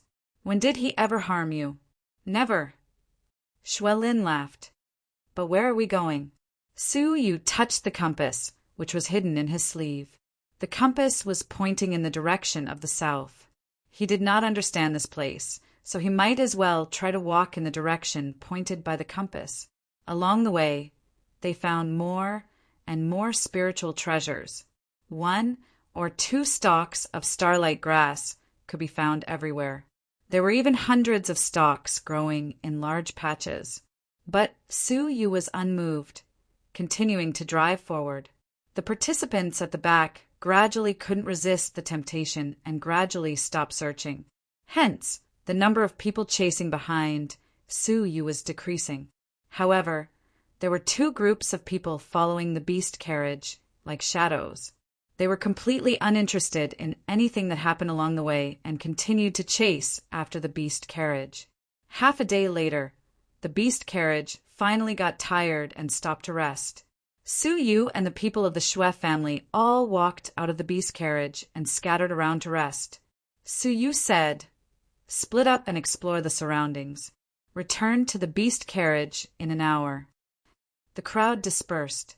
A sneaky figure with a cold smile on his face entered the beast carriage. If Suyu were here, he would definitely recognize that it was none other than the traitor of the Xue family, Xue Lei. After entering the beast carriage, he immediately drank a bottle of mysterious potion with amazing effects. His whole body gradually became transparent from the outside to the inside, and his breath quickly dissipated. Even a level 1 Cavern World Senior would not be able to sense Xue Lei's presence. If he suddenly stabbed someone with his sword, no one would be able to guard against it. "Xueyu, and the good people of the Xue family, I bet you didn't expect that Xue Lei would come back." Xue Lei's face was ferocious, and he said bitterly, "I told you that you would regret it. I will make sure that none of you return." He took out a transparent small sword and held it tightly in his palm. Chapter 1613. In the beast carriage, everyone was extremely excited. As Suyu had expected, there were more spiritual objects of the universe ahead. "Brother Xueyu, look, I found 101 starlight grass." Xue Lin's face was flushed as he said excitedly, "The Xue family doesn't have to hand it in for a whole year." Xue Xian rolled her eyes at him. "Say that if you can get past the inspection of Jian Xian." Xue Lin scratched his head and said, "I almost forgot we can only get 20%. He put 20% of it into Jian Xian's special storage ring, which was a small yellow sword. The space inside was not too big, and the items it could hold were no more than 1,000 cubic meters.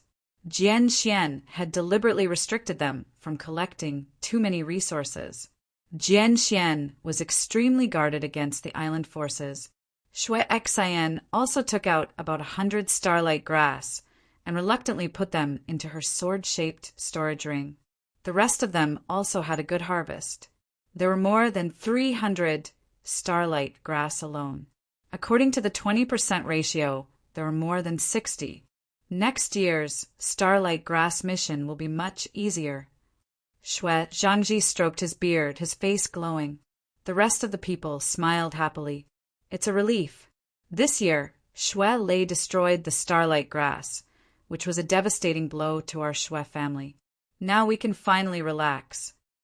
Xue Lin clenched his fists and cursed. In the dark, Xue Lei who was holding a transparent small sword, glared angrily. But on second thought, he not only kept the small sword in his hand, but also curled his lips into a hideous smile. He secretly sneered and revealed a mocking expression. Hee, what a good clan of mine. You still can't forget me. Since that's the case, I'll let you taste the taste of despair again. He did not intend to kill them one by one, but to give them a bigger surprise. As night fell, Suyu said, "Stop and rest." Xue Lin and Xue Exan had harvested a lot during the day. They said reluctantly, 10 million miles ahead, it's a place with abundant resources. Any island will go there to harvest them.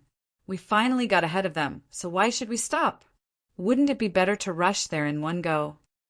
Shaking his head, Suyu said, according to the records, don't act rashly at night in the cave of 10,000 dragons. Xue Lin, listen to Xueyu. Xue Zhangji said sternly, Xueyu is right. The cave of 10,000 dragons is not like the outside world. Every night is the most dangerous time. Back in the day, countless divine dragons were buried in the cave of 10,000 dragons. The dragon souls gathered here and came out at night. Over the years, the number of living beings that were taken away by the dragon souls is uncountable, Xue Zhangji said solemnly. He was the only one who had participated in the 10,000 dragon cave many times, so his understanding of the place far surpassed that of others. Only then did Xue Lin stick out his tongue and shrink into the corner of the beast carriage. Suyu and Xue Zhangji got off the carriage and set up a seal near the beast carriage to prevent unknown enemies from invading. The next morning, a sharp scream broke the silence in the beast carriage. Cold sweat flowed down Xue Lin's forehead as he said in panic, "My storage ring is gone!" Everyone was startled awake, and their expressions changed greatly. Losing a storage ring was no small matter. At the end of the expedition, the storage ring would be taken back by Jian Xian. If there was a loss, with Jian Xian's style of doing things, he would not listen at all. Not only would the person who lost the storage ring have to undergo a soul search, but everyone accompanying him would also have to undergo a soul search to ensure that the storage ring was not stolen. Who didn't have their own secrets? Once their souls were searched, the consequences could be imagined. Moreover, in addition to the loss of a storage ring, the resources obtained by the accompanying team would be deducted by half again as a punishment. In other words, they could only get 10% of the resources found. Xue Zhangji realized the seriousness of the situation and shouted, "It's useless to take one more storage ring. If any of you took it, hand it over now, and I can pretend I don't know." He looked around, and no one showed a strange expression. Xue Zhangji shouted, "The beast carriage has not been opened all night, no one has entered or left, and the storage ring is missing. It must be one of you. If you don't hand it over, don't blame me for searching you one by one. If I find out, I won't let you off so easily." But everyone still looked around, their eyes filled with suspicion, and tacitly kept their distance from each other. The sense of vigilance could not be stronger. "Uncle Xue, don't jump to conclusions," Suyu said. "With the Xue family's current situation, I don't believe someone would be so ungrateful as to harm the Xue family." He looked at Xue Lin and said, "Think again. Did you lose the starlight grass when you were looking for it today?" Xue Lin shook his head with certainty. "Absolutely not. I know very well that I kept it in my pocket." "Are you sure?" Suyu stared at him. Xue Lin met Suyu's gaze and could not help but feel guilty. He muttered, "Could I have remembered wrongly?" He was already lacking in confidence, and after being questioned by Suyu, he immediately lost his confidence. "Everyone, split up and look for it," Suyu ordered without hesitation. Xue Zhangji said, "Everyone, what about the beast carriage?" "Let it. If the storage ring is lost along the way, it will be inconvenient to look for it in the beast carriage," Suyu said. Everyone thought about it. Although it was troublesome, they could only lead the beast carriage back. Xue Zhangji frowned. "Our Xue family is viewed as an enemy by many factions. The beast carriage is the key to our escape. We cannot lose it. Let me lead it." His cultivation level was the highest among them. With him leading the beast carriage, anyone who wanted to snatch it from him would have to think twice. No one had any objections. The consequences of losing the beast carriage would be unbearable if they encountered the Feather God clan. Based on the strength of both sides, they would all die here. "All right, there is no time to lose. Let's set off immediately," Suyu said as he led the group back. Everyone spread out and looked around for the storage ring that had been lost. After half a day, when they found a valley, the worst-case scenario occurred. Shouts shook the sky around the valley, and 10 powerful auras rushed out. They were the Sea Serpent tribe, which ranked 6th among the island factions. "Haha, look what kind of prey we have found." The leader was an elder of the Sea Serpent tribe, and he sneered. The rest of the Sea Serpent tribe took a closer look and could not help but burst into laughter. "Isn't this the Shui family? Why are you back again?" "Humph! You were so arrogant when you entered the ruins. Now let us, the Sea Serpent tribe, have a taste of your strength." The Sea Serpent tribe elder sneered and gave a look. The 10 of them flew down from the valley and surrounded the Shui family. Shui Zhangji's face fell. He said, "Everyone get on the beast carriage immediately." If they fought head-on, the Shui family would not be a match for them. Only the beast carriages could break through their encirclement. Thinking of this, Shui Zhangji could not help but feel lucky. Fortunately, the tribe master had paid a great price to prepare this beast carriage. Otherwise, they would have really died here. Hearing this, the Shui family immediately gathered around the beast carriage and prepared to escape. Chapter 16:14. A small, invisible sword flew out from the beast carriage and stabbed into Shui Zhangji, who was pulling the beast carriage. Su, you seem to have sensed it in advance. He flew over and pulled Shui Zhangji away. Chi! The transparent sword brushed past Shui Zhangji's shoulder, leaving behind a long wound. Ha ha ha! Wild laughter came from the beast carriage. "My Shui family, I haven't seen you for quite a few years." A transparent figure jumped out of the beast carriage and rode on a fierce beast. Many of the Shui family members were startled. Since when was there a person hiding in the beast carriage? Everyone from the Shui family was enraged. "Shui Lei, it's you, you evil creature!" No one would have thought that Shui Lei, whom they wanted to hack to pieces, was actually hiding in their beast carriage. What they hated the most was that at the moment of life and death, Shui Lei had snatched the beast carriage and dealt them a devastating blow, just like how he had destroyed the starlight grass and nearly brought disaster to the Shui family. "Ha ha ha, that's me." Shui Lei revealed a look of resentment. "Don't you all hate me? Then I'll let you guys hate in hell." "Shui Lei, how much do you want to harm us before you stop?" Shui Zhangji roared furiously, and his eyes almost split apart from rage. He wished for nothing more than to tear Shui Lei into pieces. Shui Lei let out a long laugh. "How about it? If you kill Shui Yu now, I will consider leaving the beast carriage behind and spare your lives. Shui Lei, if you still remember your surname, it's not too late to turn back now." Shui Zhangji shouted. What answered him was Shui Lei's unbridled laughter. "Turn back? I, Shui Lei, have never made a mistake. The ones who are wrong are you bunch of ignorant people." Shui Lei threw his head back and laughed. He patted the carriage, and the vicious beasts immediately pulled the carriage, breaking through the encirclement and disappearing into the horizon. A burst of wild laughter reverberated in the sky for a long time. "I'll come back to collect your corpses." With that, he drove the beast carriage away. At this moment, the members of the Sea Serpent race pounced over with a sinister smile. Hee, what a wonderful show.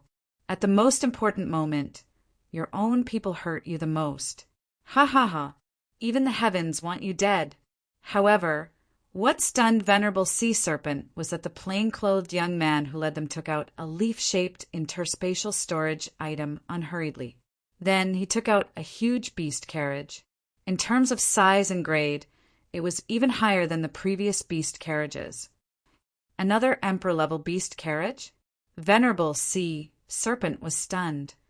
Why did you prepare two such high-level beast carriages? Unless the Shui family had anticipated that they would lose one from the very beginning. In other words, one of them was meant to be sacrificed in the first place. Su Yu jumped into the carriage without uttering a single word, then calmly asked the Shui family's people, who were still in a daze, "Why don't you all come up?" The Shui family members, who were prepared for a fierce battle, let out a wild cry and jumped into the carriage. When the members of the Sea Serpent race pounced on them, the beast carriage had already started moving. Under the impact of the powerful beast, a young member of the Sea Serpent race was sent flying. Then it rushed into the sky and disappeared without a trace. Inside the beast carriage, the Shui family members, who still had lingering fears, were extremely excited. Shui Zhangji was surprised. Why did the patriarch give you two emperor-grade beast carriages? The rest of the people looked at Su Yu curiously. With the financial resources of the Shui family, it would be difficult for them to prepare one emperor beast carriage.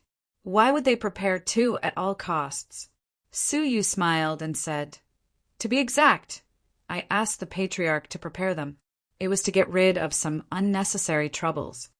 Before they had arrived at the historical remains, Su Yu had received a letter from a sharp arrow, warning him not to participate in the cave of 10,000 dragons. Otherwise, his life would be in danger. Su Yu had not been careless, so he had prepared two beast carriages. The first beast carriage had deliberately collided with them, attracting everyone's attention, including the enemies.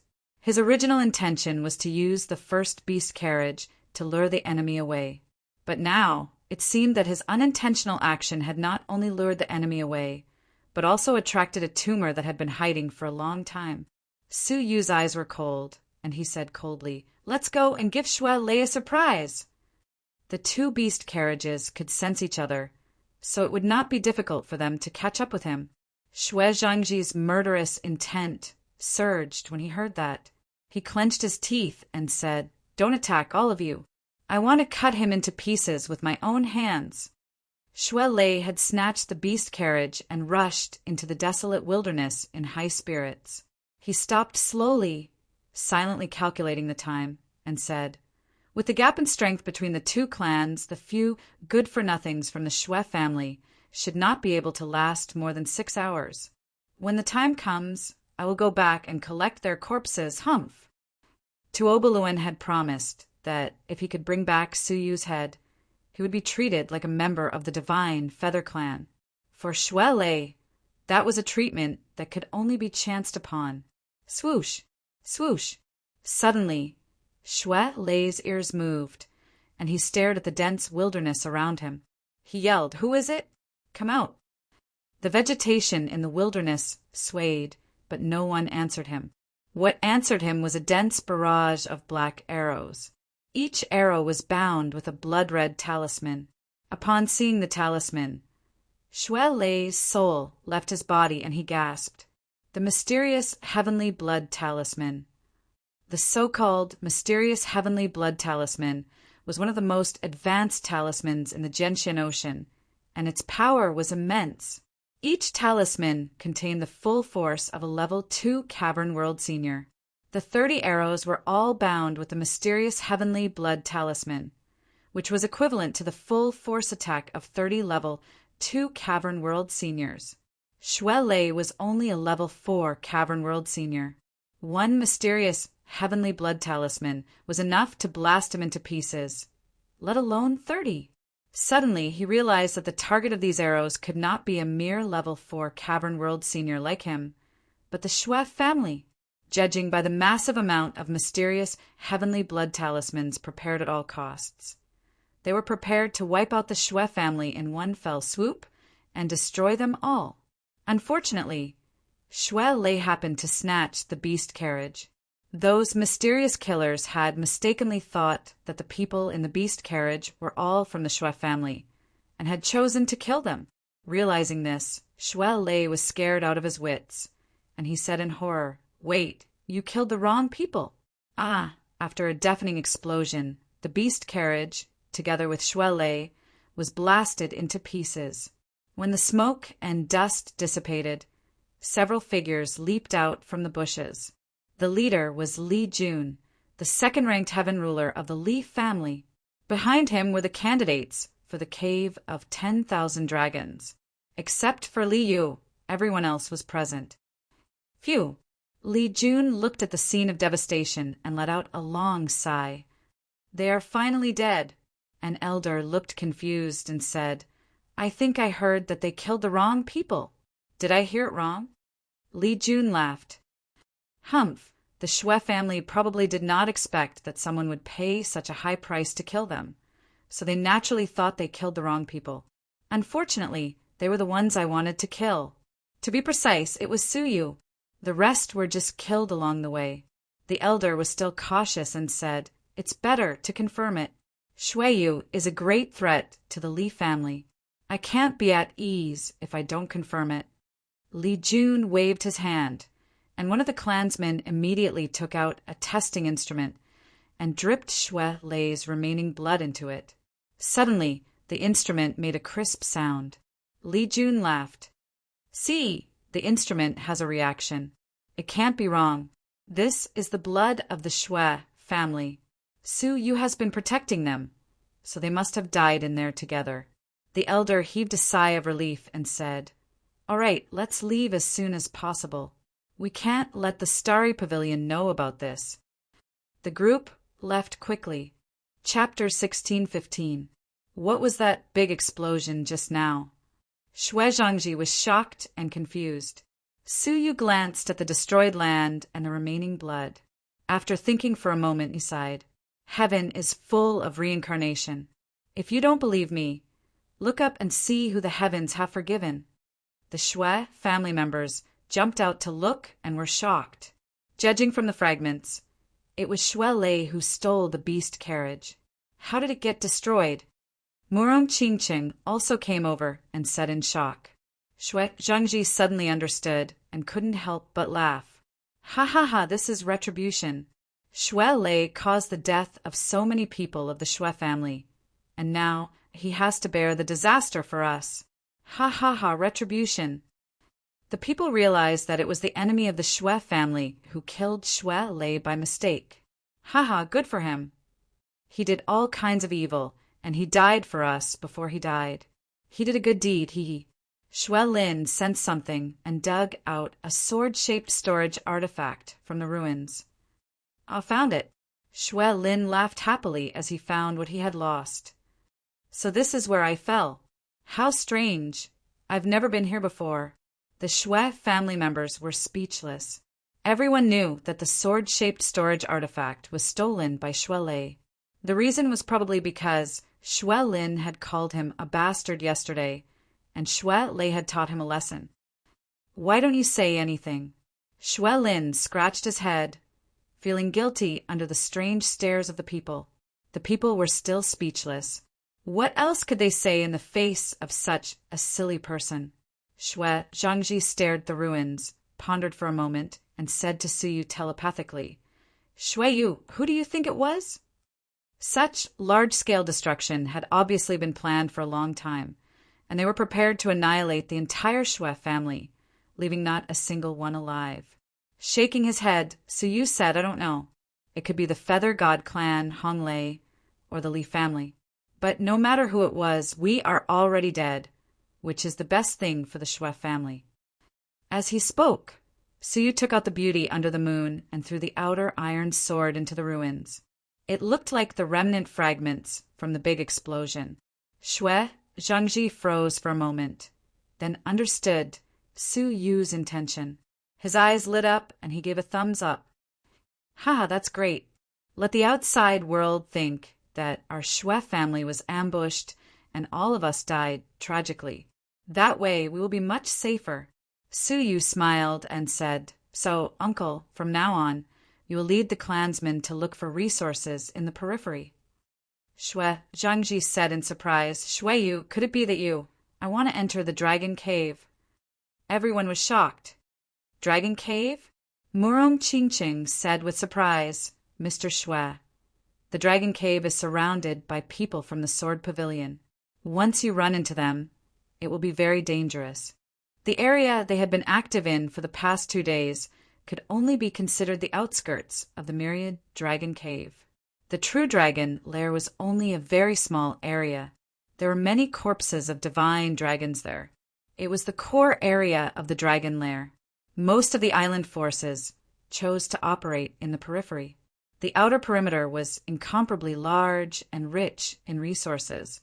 The island powers either collected resources here or blocked the way to rob others, obtaining quite a bountiful harvest. They would not enter the dragon lair easily to avoid angering the people from the Sword Pavilion. Shui, Zhangji also advised, the dragon lair is not a place that island forces like us are qualified to set foot in.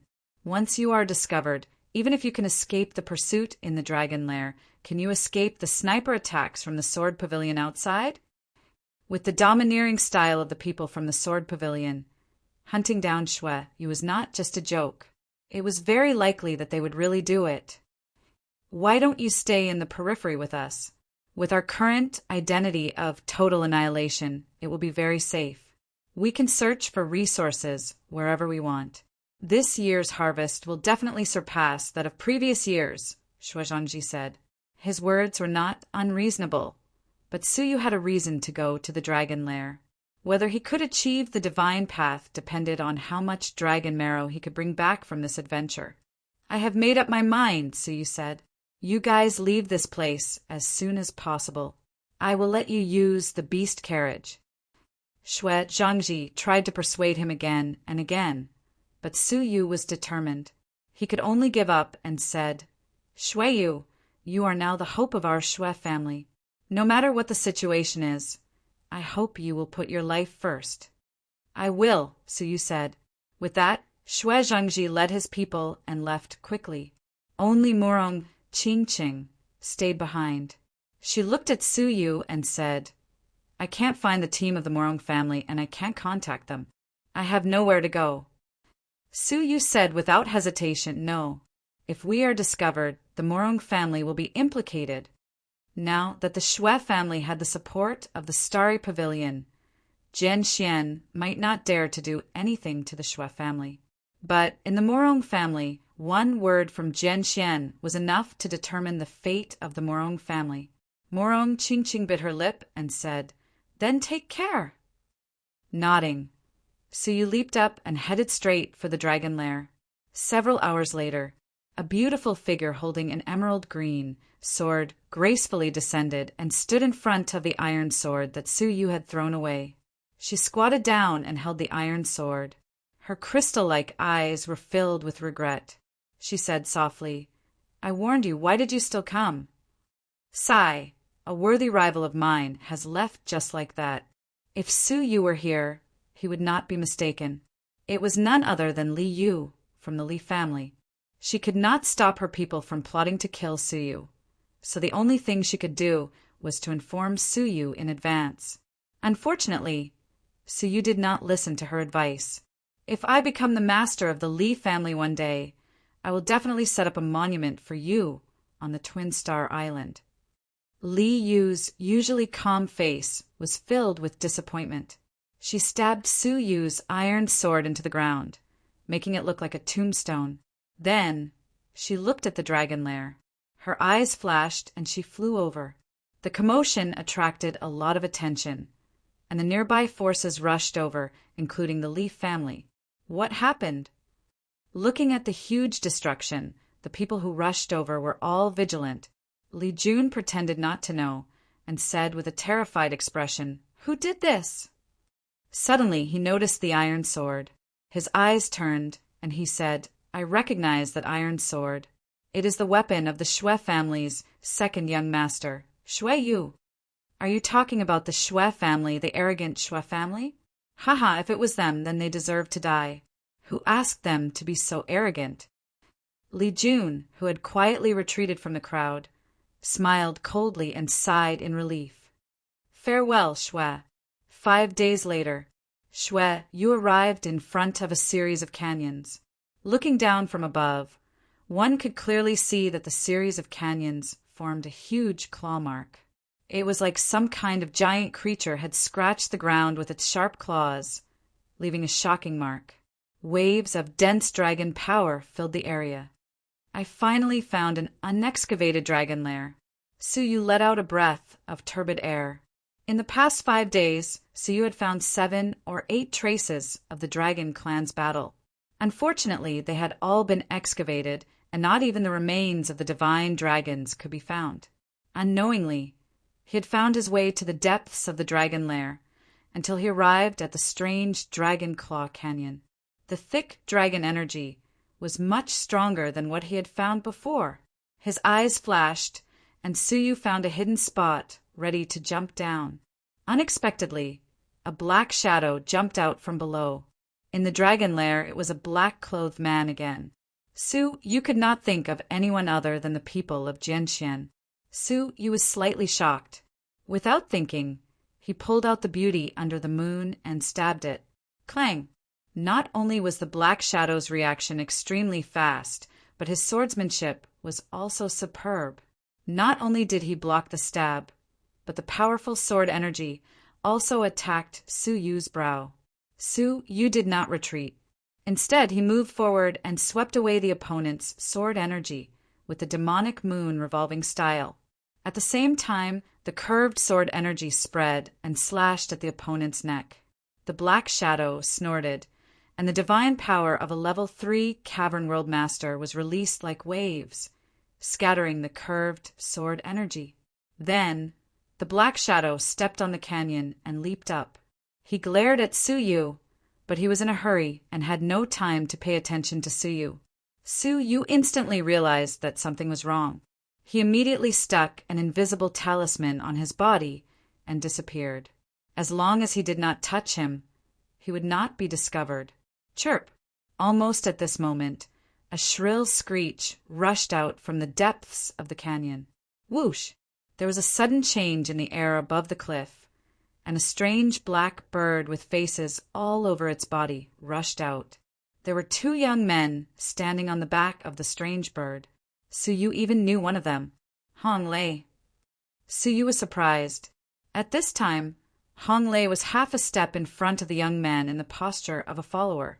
Although with Hong Lei's cultivation, he did not deserve to be the young man's guard, because the young man was an invincible level 2 Cavern World Master. They followed the black shadow closely. The level 2 young man's face was cold. He said coldly, "Little bitch, how dare you rob me of the stone dragon bone sword? You are really reckless." Suyu's heart skipped a beat. The stone dragon bone sword? Suyu's eyes turned.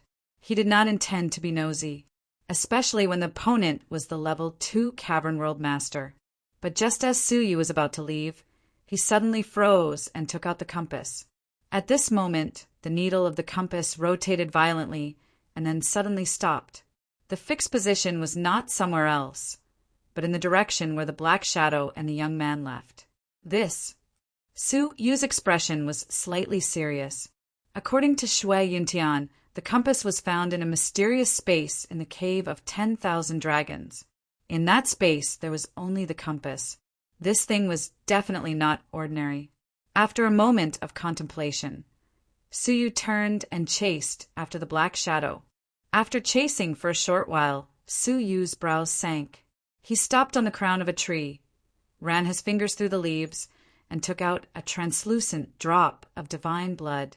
It was the divine blood of the black shadow. I wonder if it's too late. Suyu followed the trail of blood and soon came to a white dragon bone cemetery. The ground was full of abandoned dragon bones, scattered and messy.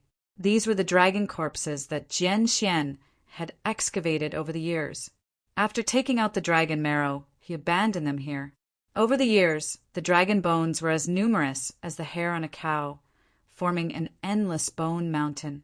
The dragon bones had not melted all year round, and the dragon power that they emitted formed a white mist barrier. In the mist, People could not even distinguish north from south, east and west, let alone breath. The Black Shadow was hiding here. Obviously, he came prepared, Suyu secretly analyzed. No matter how strong the enemy is, breaking into this place to catch him is as difficult as finding a needle in a haystack. Looking at the compass in his hand, Suyu's mouth curled into a faint smile. I wonder what the so-called stone dragonbone sword is, and why it has caused the compass to react. If one looked closely, he would find that the dragon barrier did not affect the needle of the compass at all. It pointed clearly and accurately in the direction of the Black Shadow, constantly changing its position as he moved. Chapter 1616. With a faint smile, Suyu stepped into the miasma. Little bitch, if you come out now, I will spare your life. If I find you, you will die without a burial place. A faint clamor fell into his ears. Suyu followed the compass and went straight to the depths. When he came in front of a huge divine dragon skeleton, Suyu stopped. Sir, you don't have to hide, Suyu said. You are seriously injured. I guess you don't want to fight to the death with me, right? He looked at the flowing divine blood under his feet. The other party's injury was not as simple as being injured. The blood was flowing nonstop. There was no movement in the skeleton. Suyu's eyes flashed, and he said, Excuse me. With a flash, Suyu stepped into the skeleton. As soon as his front foot entered, a sword light like a gorgeous cherry blossom shone head-on. Suyu pulled out the beauty under the moon and used the demon moon revolving style to break up the opponent's sword light. The remaining arc-shaped sword energy rushed into the white miasma. With a soft groan, something fell to the ground. Suyu stepped inside, and the airflow dispersed part of the miasma. He saw the situation in front of him clearly. A black-robed person with divine blood flowing from her abdomen was lying unconscious on the ground. Suyu's sword energy only hurt her shoulder and knocked her out. The wound on her abdomen was fatal.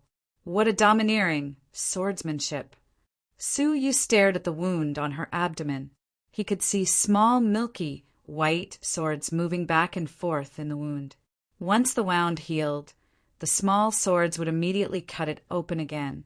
No matter how strong the black-robed person's healing ability was, she could not resist the residual sword energy. Jian Xian's swordsmanship is good, Suyu said to himself. Swish, swish. The faint flow of the miasma made a soft sound in Suyu's ears. Someone was walking towards this place, quickly.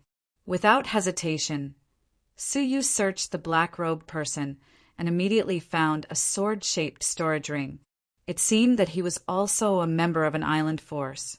He probed it, and sure enough, he discovered a strange dragon bone. Its appearance was gray, as if it had been petrified. However, in the damaged corner, there was a white, jade-like luster like a woman's skin. At the same time, an amazing dragon power poured out from the white jade. The Si Nan in Suyu's hand was firmly locked onto the dragon bone. It was obvious that it was an extraordinary item. I'm sorry, but I want this dragon bone, Suyu said calmly, while he threw the sword-shaped storage ring back to him. He sensed that the air currents were speeding up. It was the young master of the Sword Chalet, and Hong lay approaching.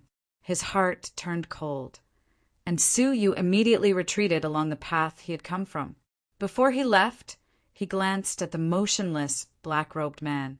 After a slight hesitation, he pulled him over. Forget it. I've taken your item and saved your life.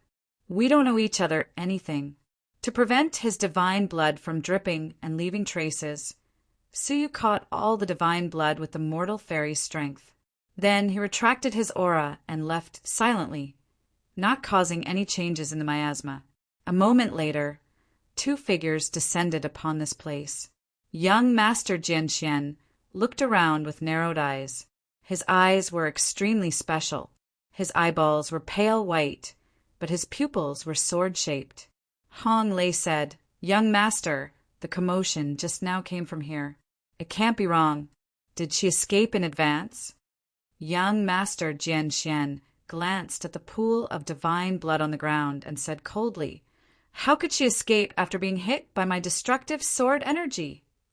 Then Hong Lei also keenly noticed that the nearby miasma showed no signs of flowing, and there were no traces of divine blood dripping on the ground. Young Master Jian Xian's face was sullen, and he was filled with murderous intent. Obviously, someone saved her. That little B***TCH really had an accomplice. Hong Lei said fiercely. For the sake of this stone dragon bone sword, Master Jian Xian was trapped under the canyon by 10 intact dragon souls. If this sword was taken away, it would really be a gift to someone else. Young Master Jian Xian's face became even more sullen. The canyon created by this dragon claw was the core area of the dragon cave. There were tens of thousands of divine dragon remains inside. Some of the remains were so powerful that they gave birth to intact dragon souls. They were so powerful that they were comparable to overlords. Back then, Jian Ruxiong had entered rashly and was almost trapped by those dragon souls. He had to use all his strength to escape. When he went deeper, he was surprised to find that those dragon souls were guarding a petrified dragon bone. The last time he had found such a treasure guarded by a powerful dragon soul was when the stone sword was born. And the stone sword was very useful to Jian Xian. The swordsmanship released from it had created Jian Xian's current flourishing situation. Jian Xian knew very well that this was another shocking discovery. That petrified dragon bone was definitely an extremely important item. It was very likely not inferior to dragon bones. For this, Jian Xian had prepared for decades, expending large amounts of resources to refine 3 powerful talismans and 10 true Emperor-level divine weapons. The goal was to suppress those dragon souls. Everything went smoothly. Jian Ruxiong relied on the talismans and true Emperor-level divine weapons to successfully suppress the dragon souls, and thousands of people from Jian Xian fought with the remaining dragon souls in the canyon. The casualties were extremely tragic. Young Master Jian Xian's personal bodyguards escorted him to the bottom of the canyon to pull out the stone dragon bone sword. In the end, the bodyguards, which were all Third Heaven Cave Abode World Venerables, only had 2 or 3 people left. That was fine. After obtaining the stone dragon bone sword, everything they had sacrificed was not too late. But what made Jian Xian's young master furious was that just as he was about to succeed, a mysterious black figure suddenly attacked and snatched the stone dragon bone sword. How could he be willing to let it go? "Little bitch, you want to escape from my palm? In your dreams." Jian Xian's young master growled. His sword-shaped pupils suddenly enlarged. Sword light rushed out of his eyes, sweeping in all directions. Wherever the sword light went, the young master could see the situation. Suyu, who was quickly leaving the miasma, felt something and looked back. A sword light came into view. The sword light also discovered Suyu and immediately hovered above his head, spinning rapidly. Oh no! Suyu's heart sank. Without thinking, he took out the cloud sky ship and flew through the air. In a breath, Suyu was hundreds of millions of miles away. The sword light could not catch up. With a turn, it flew back into the miasma. "Thief, where do you think you are going?" "Soon." The miasma rolled, and the figure of the young master flew out. He stared in the direction where Suyu had escaped, furious. "If I let you escape, I will write my name upside down. Heavenly Heart Sword Eyes." 2 drops of bright red blood flowed out of his sword-shaped pupils. The drops of blood scattered into millions of drops, each turning into millions of tiny sword shadows. They rushed in all directions, covering the entire cave of 10,000 dragons. Su Yu's expression changed rapidly as he escaped. This trip to the cave of 10,000 dragons might have to end, Su Yu thought. After encountering the young master of the sword pavilion, he might not have the time to return to the cave to search for the dragon marrow. "Sigh, how troublesome," Su Yu said with a frown. He had obtained the stone dragonbone sword, but lost the dragon marrow. He did not know if it was a loss or a gain. Looking at the wound of the black-robed man who was still unconscious, Suyu said, "Although the sword energy is strong, it is only a remnant. It is not difficult to remove it." The beauty under the moon pulled out the sword, a mysterious sword emanating from her palm. It was like specks of starlight streaking across the night sky, emitting a brilliant light. The two diametrically opposed sword energies collided and canceled each other out. The remnant milky white sword energy was removed bit by bit. The sword energy dissipated, and the wound on the abdomen healed itself. Suddenly, the black-robed man moaned, and her consciousness gradually recovered. "Who are you?" The black-robed man opened his confused eyes and asked. That voice belonged to a woman. It was a voice that Suyu was very familiar with. Suyu had been wearing a mask when he entered the dragon cave, so the woman had never seen his true face. She did not recognize Suyu, but Suyu recognized her. It was Liu. Although they had only met briefly, Suyu would never mistake her for someone else. It was indeed Liu. Why would she sneak into the dragon cave to snatch the stone dragonbone sword? Was it a coincidence, or was it premeditated? To prevent being exposed, Suyu put her down on the cloud skyship without a word and left alone. Liu was left behind. Suddenly, she rummaged through her sword-shaped storage ring, and her almond-shaped eyes froze. The stone dragonbone sword. She looked in Suyu's direction. She was indifferent, but she was extremely vexed. "I have failed my mission." Swoosh! Suddenly, a weak, blood-red sword shadow attacked from the horizon. Liu looked up, her expression grave. Heavenly heart, sword eyes. She took off her dark clothes and entered the dense forest nearby, sticking close to the ground to escape from the blood sword. Not long after, Suyu changed his clothes and hid in a cave. Taking out the stone dragonbone sword, Suyu pondered. It will be troublesome to take this sword out. Before leaving the dragon cave, the people of the sword pavilion would definitely check the storage ring. How could it be easy to take such an important item without them knowing? After thinking for a while, Suyu tried to refine it with his blood, but the stone dragonbone sword did not react. "Do I have to leave this sword here?" Suyu was a little reluctant, but it would be extremely difficult to take it away. Just as he was worrying, Suyu suddenly thought of the sea nan. He took it out and saw that the sea nan was vibrating continuously, and a faint red light was emitting from it. Is there something strange about the inside of the sea nan? He clenched his fist and crushed the sea nan. Suddenly, his palm was hit by an extremely hard object. When he opened his palm, he saw that it was a crystal-colored jade stone. Is there something else in the sea nan? Suyu thought for a moment, then dripped his blood on the jade stone. The result was unexpected. The jade stone easily accepted him as its master. At the same time, there was a roar in Suyu's mind, and a huge scene appeared in his mind. An incomparably huge mountain fell from nothingness into the sky above the sea. From the mountain, huge dragons flew out one after another, so huge that they blotted out the sky and the sun. Among them, tens of millions of dragons were chasing a giant red dragon. Suyu recognized the dragon at a glance. It was the epic-making dragon. They were fighting in the sky above the sea, and the law of heaven and earth descended. In just 3 days, the once bustling sea region had been reduced to a wasteland.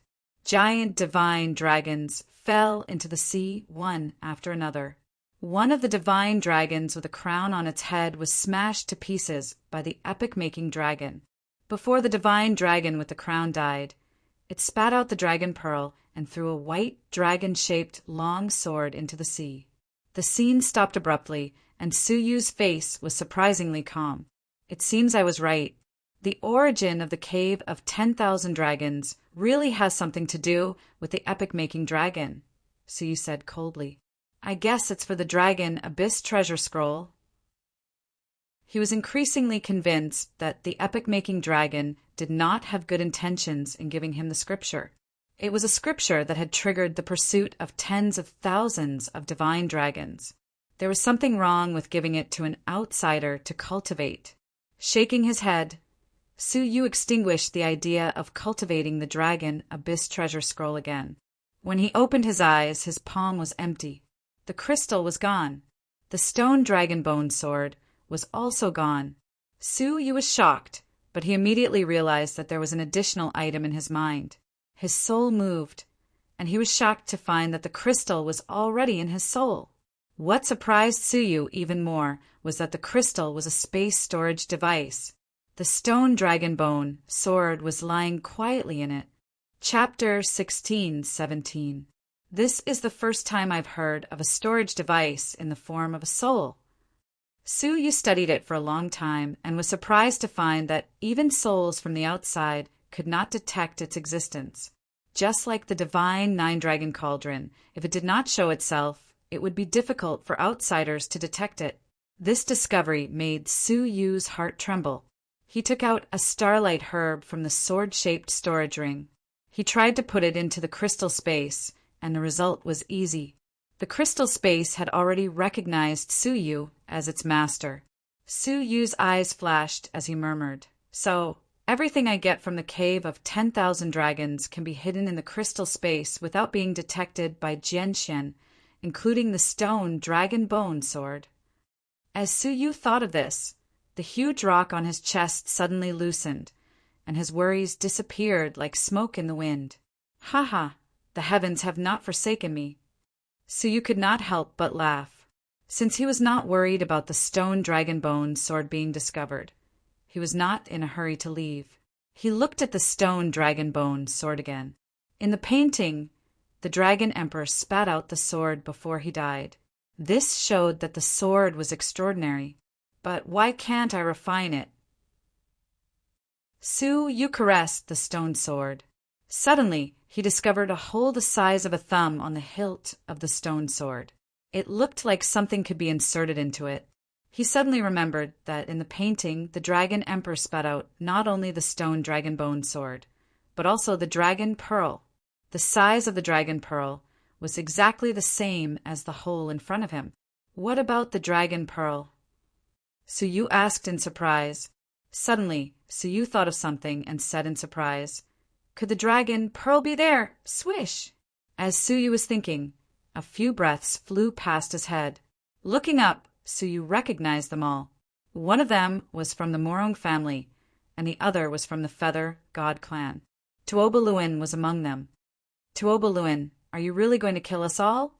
The one who led them was an elder of the Morong family, Morong Jin, a level 3 cavern world master. They split into 2 teams to search for resources in the cave of 10,000 dragons, but unexpectedly encountered Tuobaluan. Tuobaluan did not say a word and immediately chased after them. Several of his clansmen died on the spot. They had the advantage in numbers. Morong Jin led his clansmen to escape and met up with the rest of the Morong family in Een Mountain. "Humph! If you want to blame someone, blame that bitch Morong Chinching. She dared to trick me," Tuobaluan said with hatred. Morong Chinching shielded Su Yu in front of everyone and rebuked him for being unreasonable, causing him to lose face in front of all the island forces. When he ran into someone from the Morong clan, how could Tuobaluan have a good attitude? "Tuobaluan, I advise you to think thrice before you act. If you really harm the vitality of my Morong family, Shui will not let you off." Morong Jin shouted fiercely. Before they departed, the clan master, Morong Fong, had already led the clan's powerhouses to Twin Star Island to reconcile with the Shui clan. The alliance between the 2 clans had been reestablished. In other words, half of the Star Pavilion stood behind the Morong clan. Unfortunately, the news of Shui Yu becoming the Star Pavilion's appraiser hadn't spread out in time. As for Hong Lei, he didn't dare speak of the matter of him offending the Star Pavilion. Otherwise, the first person to kill him would be Jian Xian. Therefore, he kept his mouth shut about the fact that Suyu had been personally invited by the Star Pavilion Master to join the Star Pavilion. Hence, Tuoba Luin didn't know anything about it. He laughed angrily. That ant. If he dares to show his face in front of me, I'll kill him. Heaven's frost feather. As he spoke, the pure white wings on Tuoba Luin's back moved abruptly. With a trail of icy snowflakes, he flew past Morong Jin in an instant and blocked in front of them. The speed of the Morong clan slowed down abruptly. The Divine Feather Clan caught up with them and attacked them from the front and back. Morong Jin clenched his teeth. We're being attacked from the front and back. If we keep running, we'll suffer even more casualties. Let's fight. I've already sent out an emergency message. Soon, another group of clansmen will rush over. Hang in there. Haha, that's if you can hang in there until then. Tuoba Luin laughed coldly. The pure white wings on his back shot out like tiny swords, piercing through the crowd of Morong clan members. All of a sudden, tragic screams could be heard. Several people were injured. A level 4 Cavern World senior, a middle-aged clansman, had his head pierced by a feather in order to protect a young man. He died on the spot. Morong Fong. Morong Jin roared sorrowfully like an enraged lion. His entire body was filled with godly power like a tsunami as he pounced towards Tuoba Luin alone. Tuoba Luin sneered coldly. Idiot! Suddenly, a gray shadow pierced through the ground. Like a venomous snake, it launched a fatal attack at the most opportune moment. Pah! The gray shadow held a dark green short sword and pierced it into Morong Jin's chest. Morong Jin was indeed an expert of the older generation. He had rich battle experience. Not only did he not panic, he calmly used his godly technique. Floating light shadow. His chest was actually strangely transparent, as if it was an illusion. The dark green short sword pierced through empty air. Morong Jin dodged the attack, but before he could react, he suffered a heavy and fierce palm strike from the back. The huge force penetrated his upper body, causing his entire body to crack and his internal organs to be damaged. At the same time, the gray shadow seized the opportunity and pierced the dark green short sword into Morong Jin's back. Pucci, an ice-cold sensation, entered his body and quickly froze his life force. Dong! Morong Jin's body went limp and he fell to the ground. A cold, pale, dry hand grabbed the back of his neck from behind and pressed him to the ground, forcing him into a kneeling position. Enduring the intense pain, Morong Jin looked back, his pupils constricting slightly. Tuoba Ing, I should have known you were nearby. As the personal guard of the current young master, Tuoba, how could you leave even half a step? If Suyu was here, he would recognize the gray-robed elder as the elder who had accompanied Tuoba Luin into Morong Island. His cultivation had reached the peak of level 3 Cavern World Senior. Moreover, he had been at this level for hundreds of years. He was so powerful that even a level 2 Cavern World Senior might not be able to do anything to him. Haha, you were rude to the young master. Morong Jin, you should say goodbye to this head of yours, Tuoba Ing said calmly. Tuoba Luin laughed evilly. Uncle, don't be so rude. After all, he secretly supported me in marrying that woman, Morong Chinching. No matter what, we were once allies. He waved his hand to let go of Tuoba Ing. Severely injured, Morong Jin fell to the ground weakly. Tuoba Luin walked over and patted his cheek, chuckling. Seeing that you and I were once allies, I will give you a way out. Without Morong Jin, the remaining young people were like lambs waiting to be slaughtered. Say it! Morong Jin said weakly. Tuoba Luin stood up and brought the boot to his mouth. The corner of his mouth was filled with mockery. Lick it clean, and I'll let one person go. Eat the boot, and I'll let 2 people go. If I'm happy after eating it, I'll let all of you go. Haha. Morong Jin laughed weakly. His laughter was sarcastic and contemptuous. Tuoba Luin, where do you get the confidence that I will trust you? Even if I use my toes to think, I can tell that you won't keep your promise. A person like you, other than your family background. You have nothing. Wah! Before Morong-jin could finish, a large foot stepped on his face and pushed him into the mud. Tuobalin stepped on his face, his eyes cold and sinister. Since you know, I have no time to play with you. Go on your way. Whoosh! Suddenly, several meteors streaked across the sky and exploded into several balls of extremely resplendent fireballs. Tuoba-ing was shocked. He waved his sleeves and blocked 3 or 4 fireballs. He shouted, "Be careful, young master, there is a sneak attack." Chapter 1618. He retreated, his snow-white feathers flying out once again to protect his front. Crap! A spark ignited the feathers, setting them ablaze. Tuobaluan was shocked. Feather escape. When all the white feathers were burned, his body suddenly turned into a large mass of white feathers, and he teleported thousands of miles away, avoiding the fatal blow. However, there was still a trace of burning sensation on his face. A trace of blood slowly slid down his chiseled cheek. His heart palpitated. If he had hesitated just a little longer, it wouldn't just be his skin that was cut. He focused his gaze and saw a man in disguise standing where he had originally been standing. He wasn't guessing, but the disguise was too crude. He had only put on a black robe that covered him from head to toe. "Who are you?" Tuobaluan stared at the long sword in the man's hand that was condensed from moonlight. The blade was dripping with divine blood. It was his divine blood. Thinking of the scene just now, Tuobaluan shuddered and became extremely vigilant. Who I am is not important. What's important is to forgive and forget. We are all island forces, so why kill each other? The cave of 10,000 dragons is not over yet. The man in the black robe was undoubtedly Suyu, who had attacked in a hurry. Tuobaluan was slightly shocked. You are also from the island forces? He had never heard of such a dangerous person. Yes. Can you give me some face and let them go? Suyu said. Tuobaluan's heart wavered. If he could, he wouldn't want to be enemies with such a person. But he had always been conceited, so how could he bow his head to someone else? Why should I give you? Suddenly, Tuoba-ing stopped him and transmitted his voice into his ears.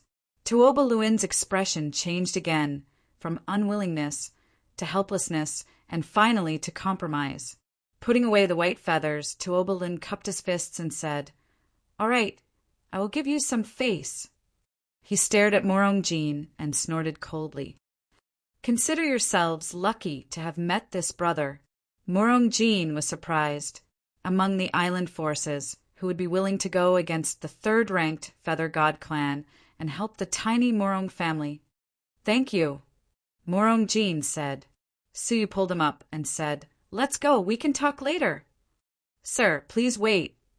Tuobaluan's eyes flashed as he said. Suyu turned his head, his eyes revealing a sharp glint. "What? Are you going back on your word?" "Humph." Tuobaluan's nostrils flared, and he said haughtily, "A few mere pieces of trash aren't worthy for me. Tuobalun to regret. I asked you to stay because I have a great opportunity to discuss with you," Tuobaluan said. Suyu smiled. If Tuobaluan knew who he was talking to, would he still make the deal? Opportunity? Why don't you tell me about it? Tuobaluan's eyes flickered as he stared at Suyu and said, "Do you only see those starlight grasses?" "Oh." Suyu was slightly surprised, and his eyes lit up as he asked, "What do you mean?" Tuobaluan stared at Morong-jin and the others and said coldly, "If you want to be silenced, I don't mind doing it myself." Morong-jin knew that they had a secret to discuss, so he cupped his fists at Suyu gratefully and led his people away. After confirming that there was no one around, Tuobaluan said seriously, "Many years ago we discovered an unknown divine dragon's remains. It is not in the area of the Dragon Cave, so you don't have to worry about the people of the Sword Loft discovering it. You can excavate to your heart's content." Tuobaluan revealed something that made Suyu's heart palpitate. Suyu's pupils contracted. "Really?" Tuobaluan proudly said, "Of course. Only me, Bai Hua Fairy, and Lu Tianji know about this, and now You are the fourth. It was obvious that Su Yu's stunning sword had left a deep impression on Tuoba Luin, which was why he had invited Su Yu to participate. Why did you choose me? Su Yu squinted his eyes. Tuoba Luin said, First, your strength is not bad. Secondly, I happen to need a helper, and you are the right person. Lu Tianji and Bai Hua Fairy had always been at odds with Tuoba Luin. With the three of them working together to excavate the remains, it would be strange if Tuoba Luin did not have any misgivings. He needed a reliable candidate. But apart from Tuoba Ing, the only one who could compete with him was the mysterious black-robed man. Tuoba Luin threw out the bait. You, me, and Tuoba Ing should be able to take half of the credit for the excavation. By then, we can get half of the dragon bones. I can promise a 3-3-4 split. You and Tuoba Ing will get 30%, and I will get 40%. After all, I was the one who told you the news, so I want an extra 10%. Su Yu pondered for a long time. The divine dragon's remains that were not in the dragon cave were simply tailor-made for Su Yu. If he could get enough dragon marrow, it might not be impossible to cleanse the remaining divine path.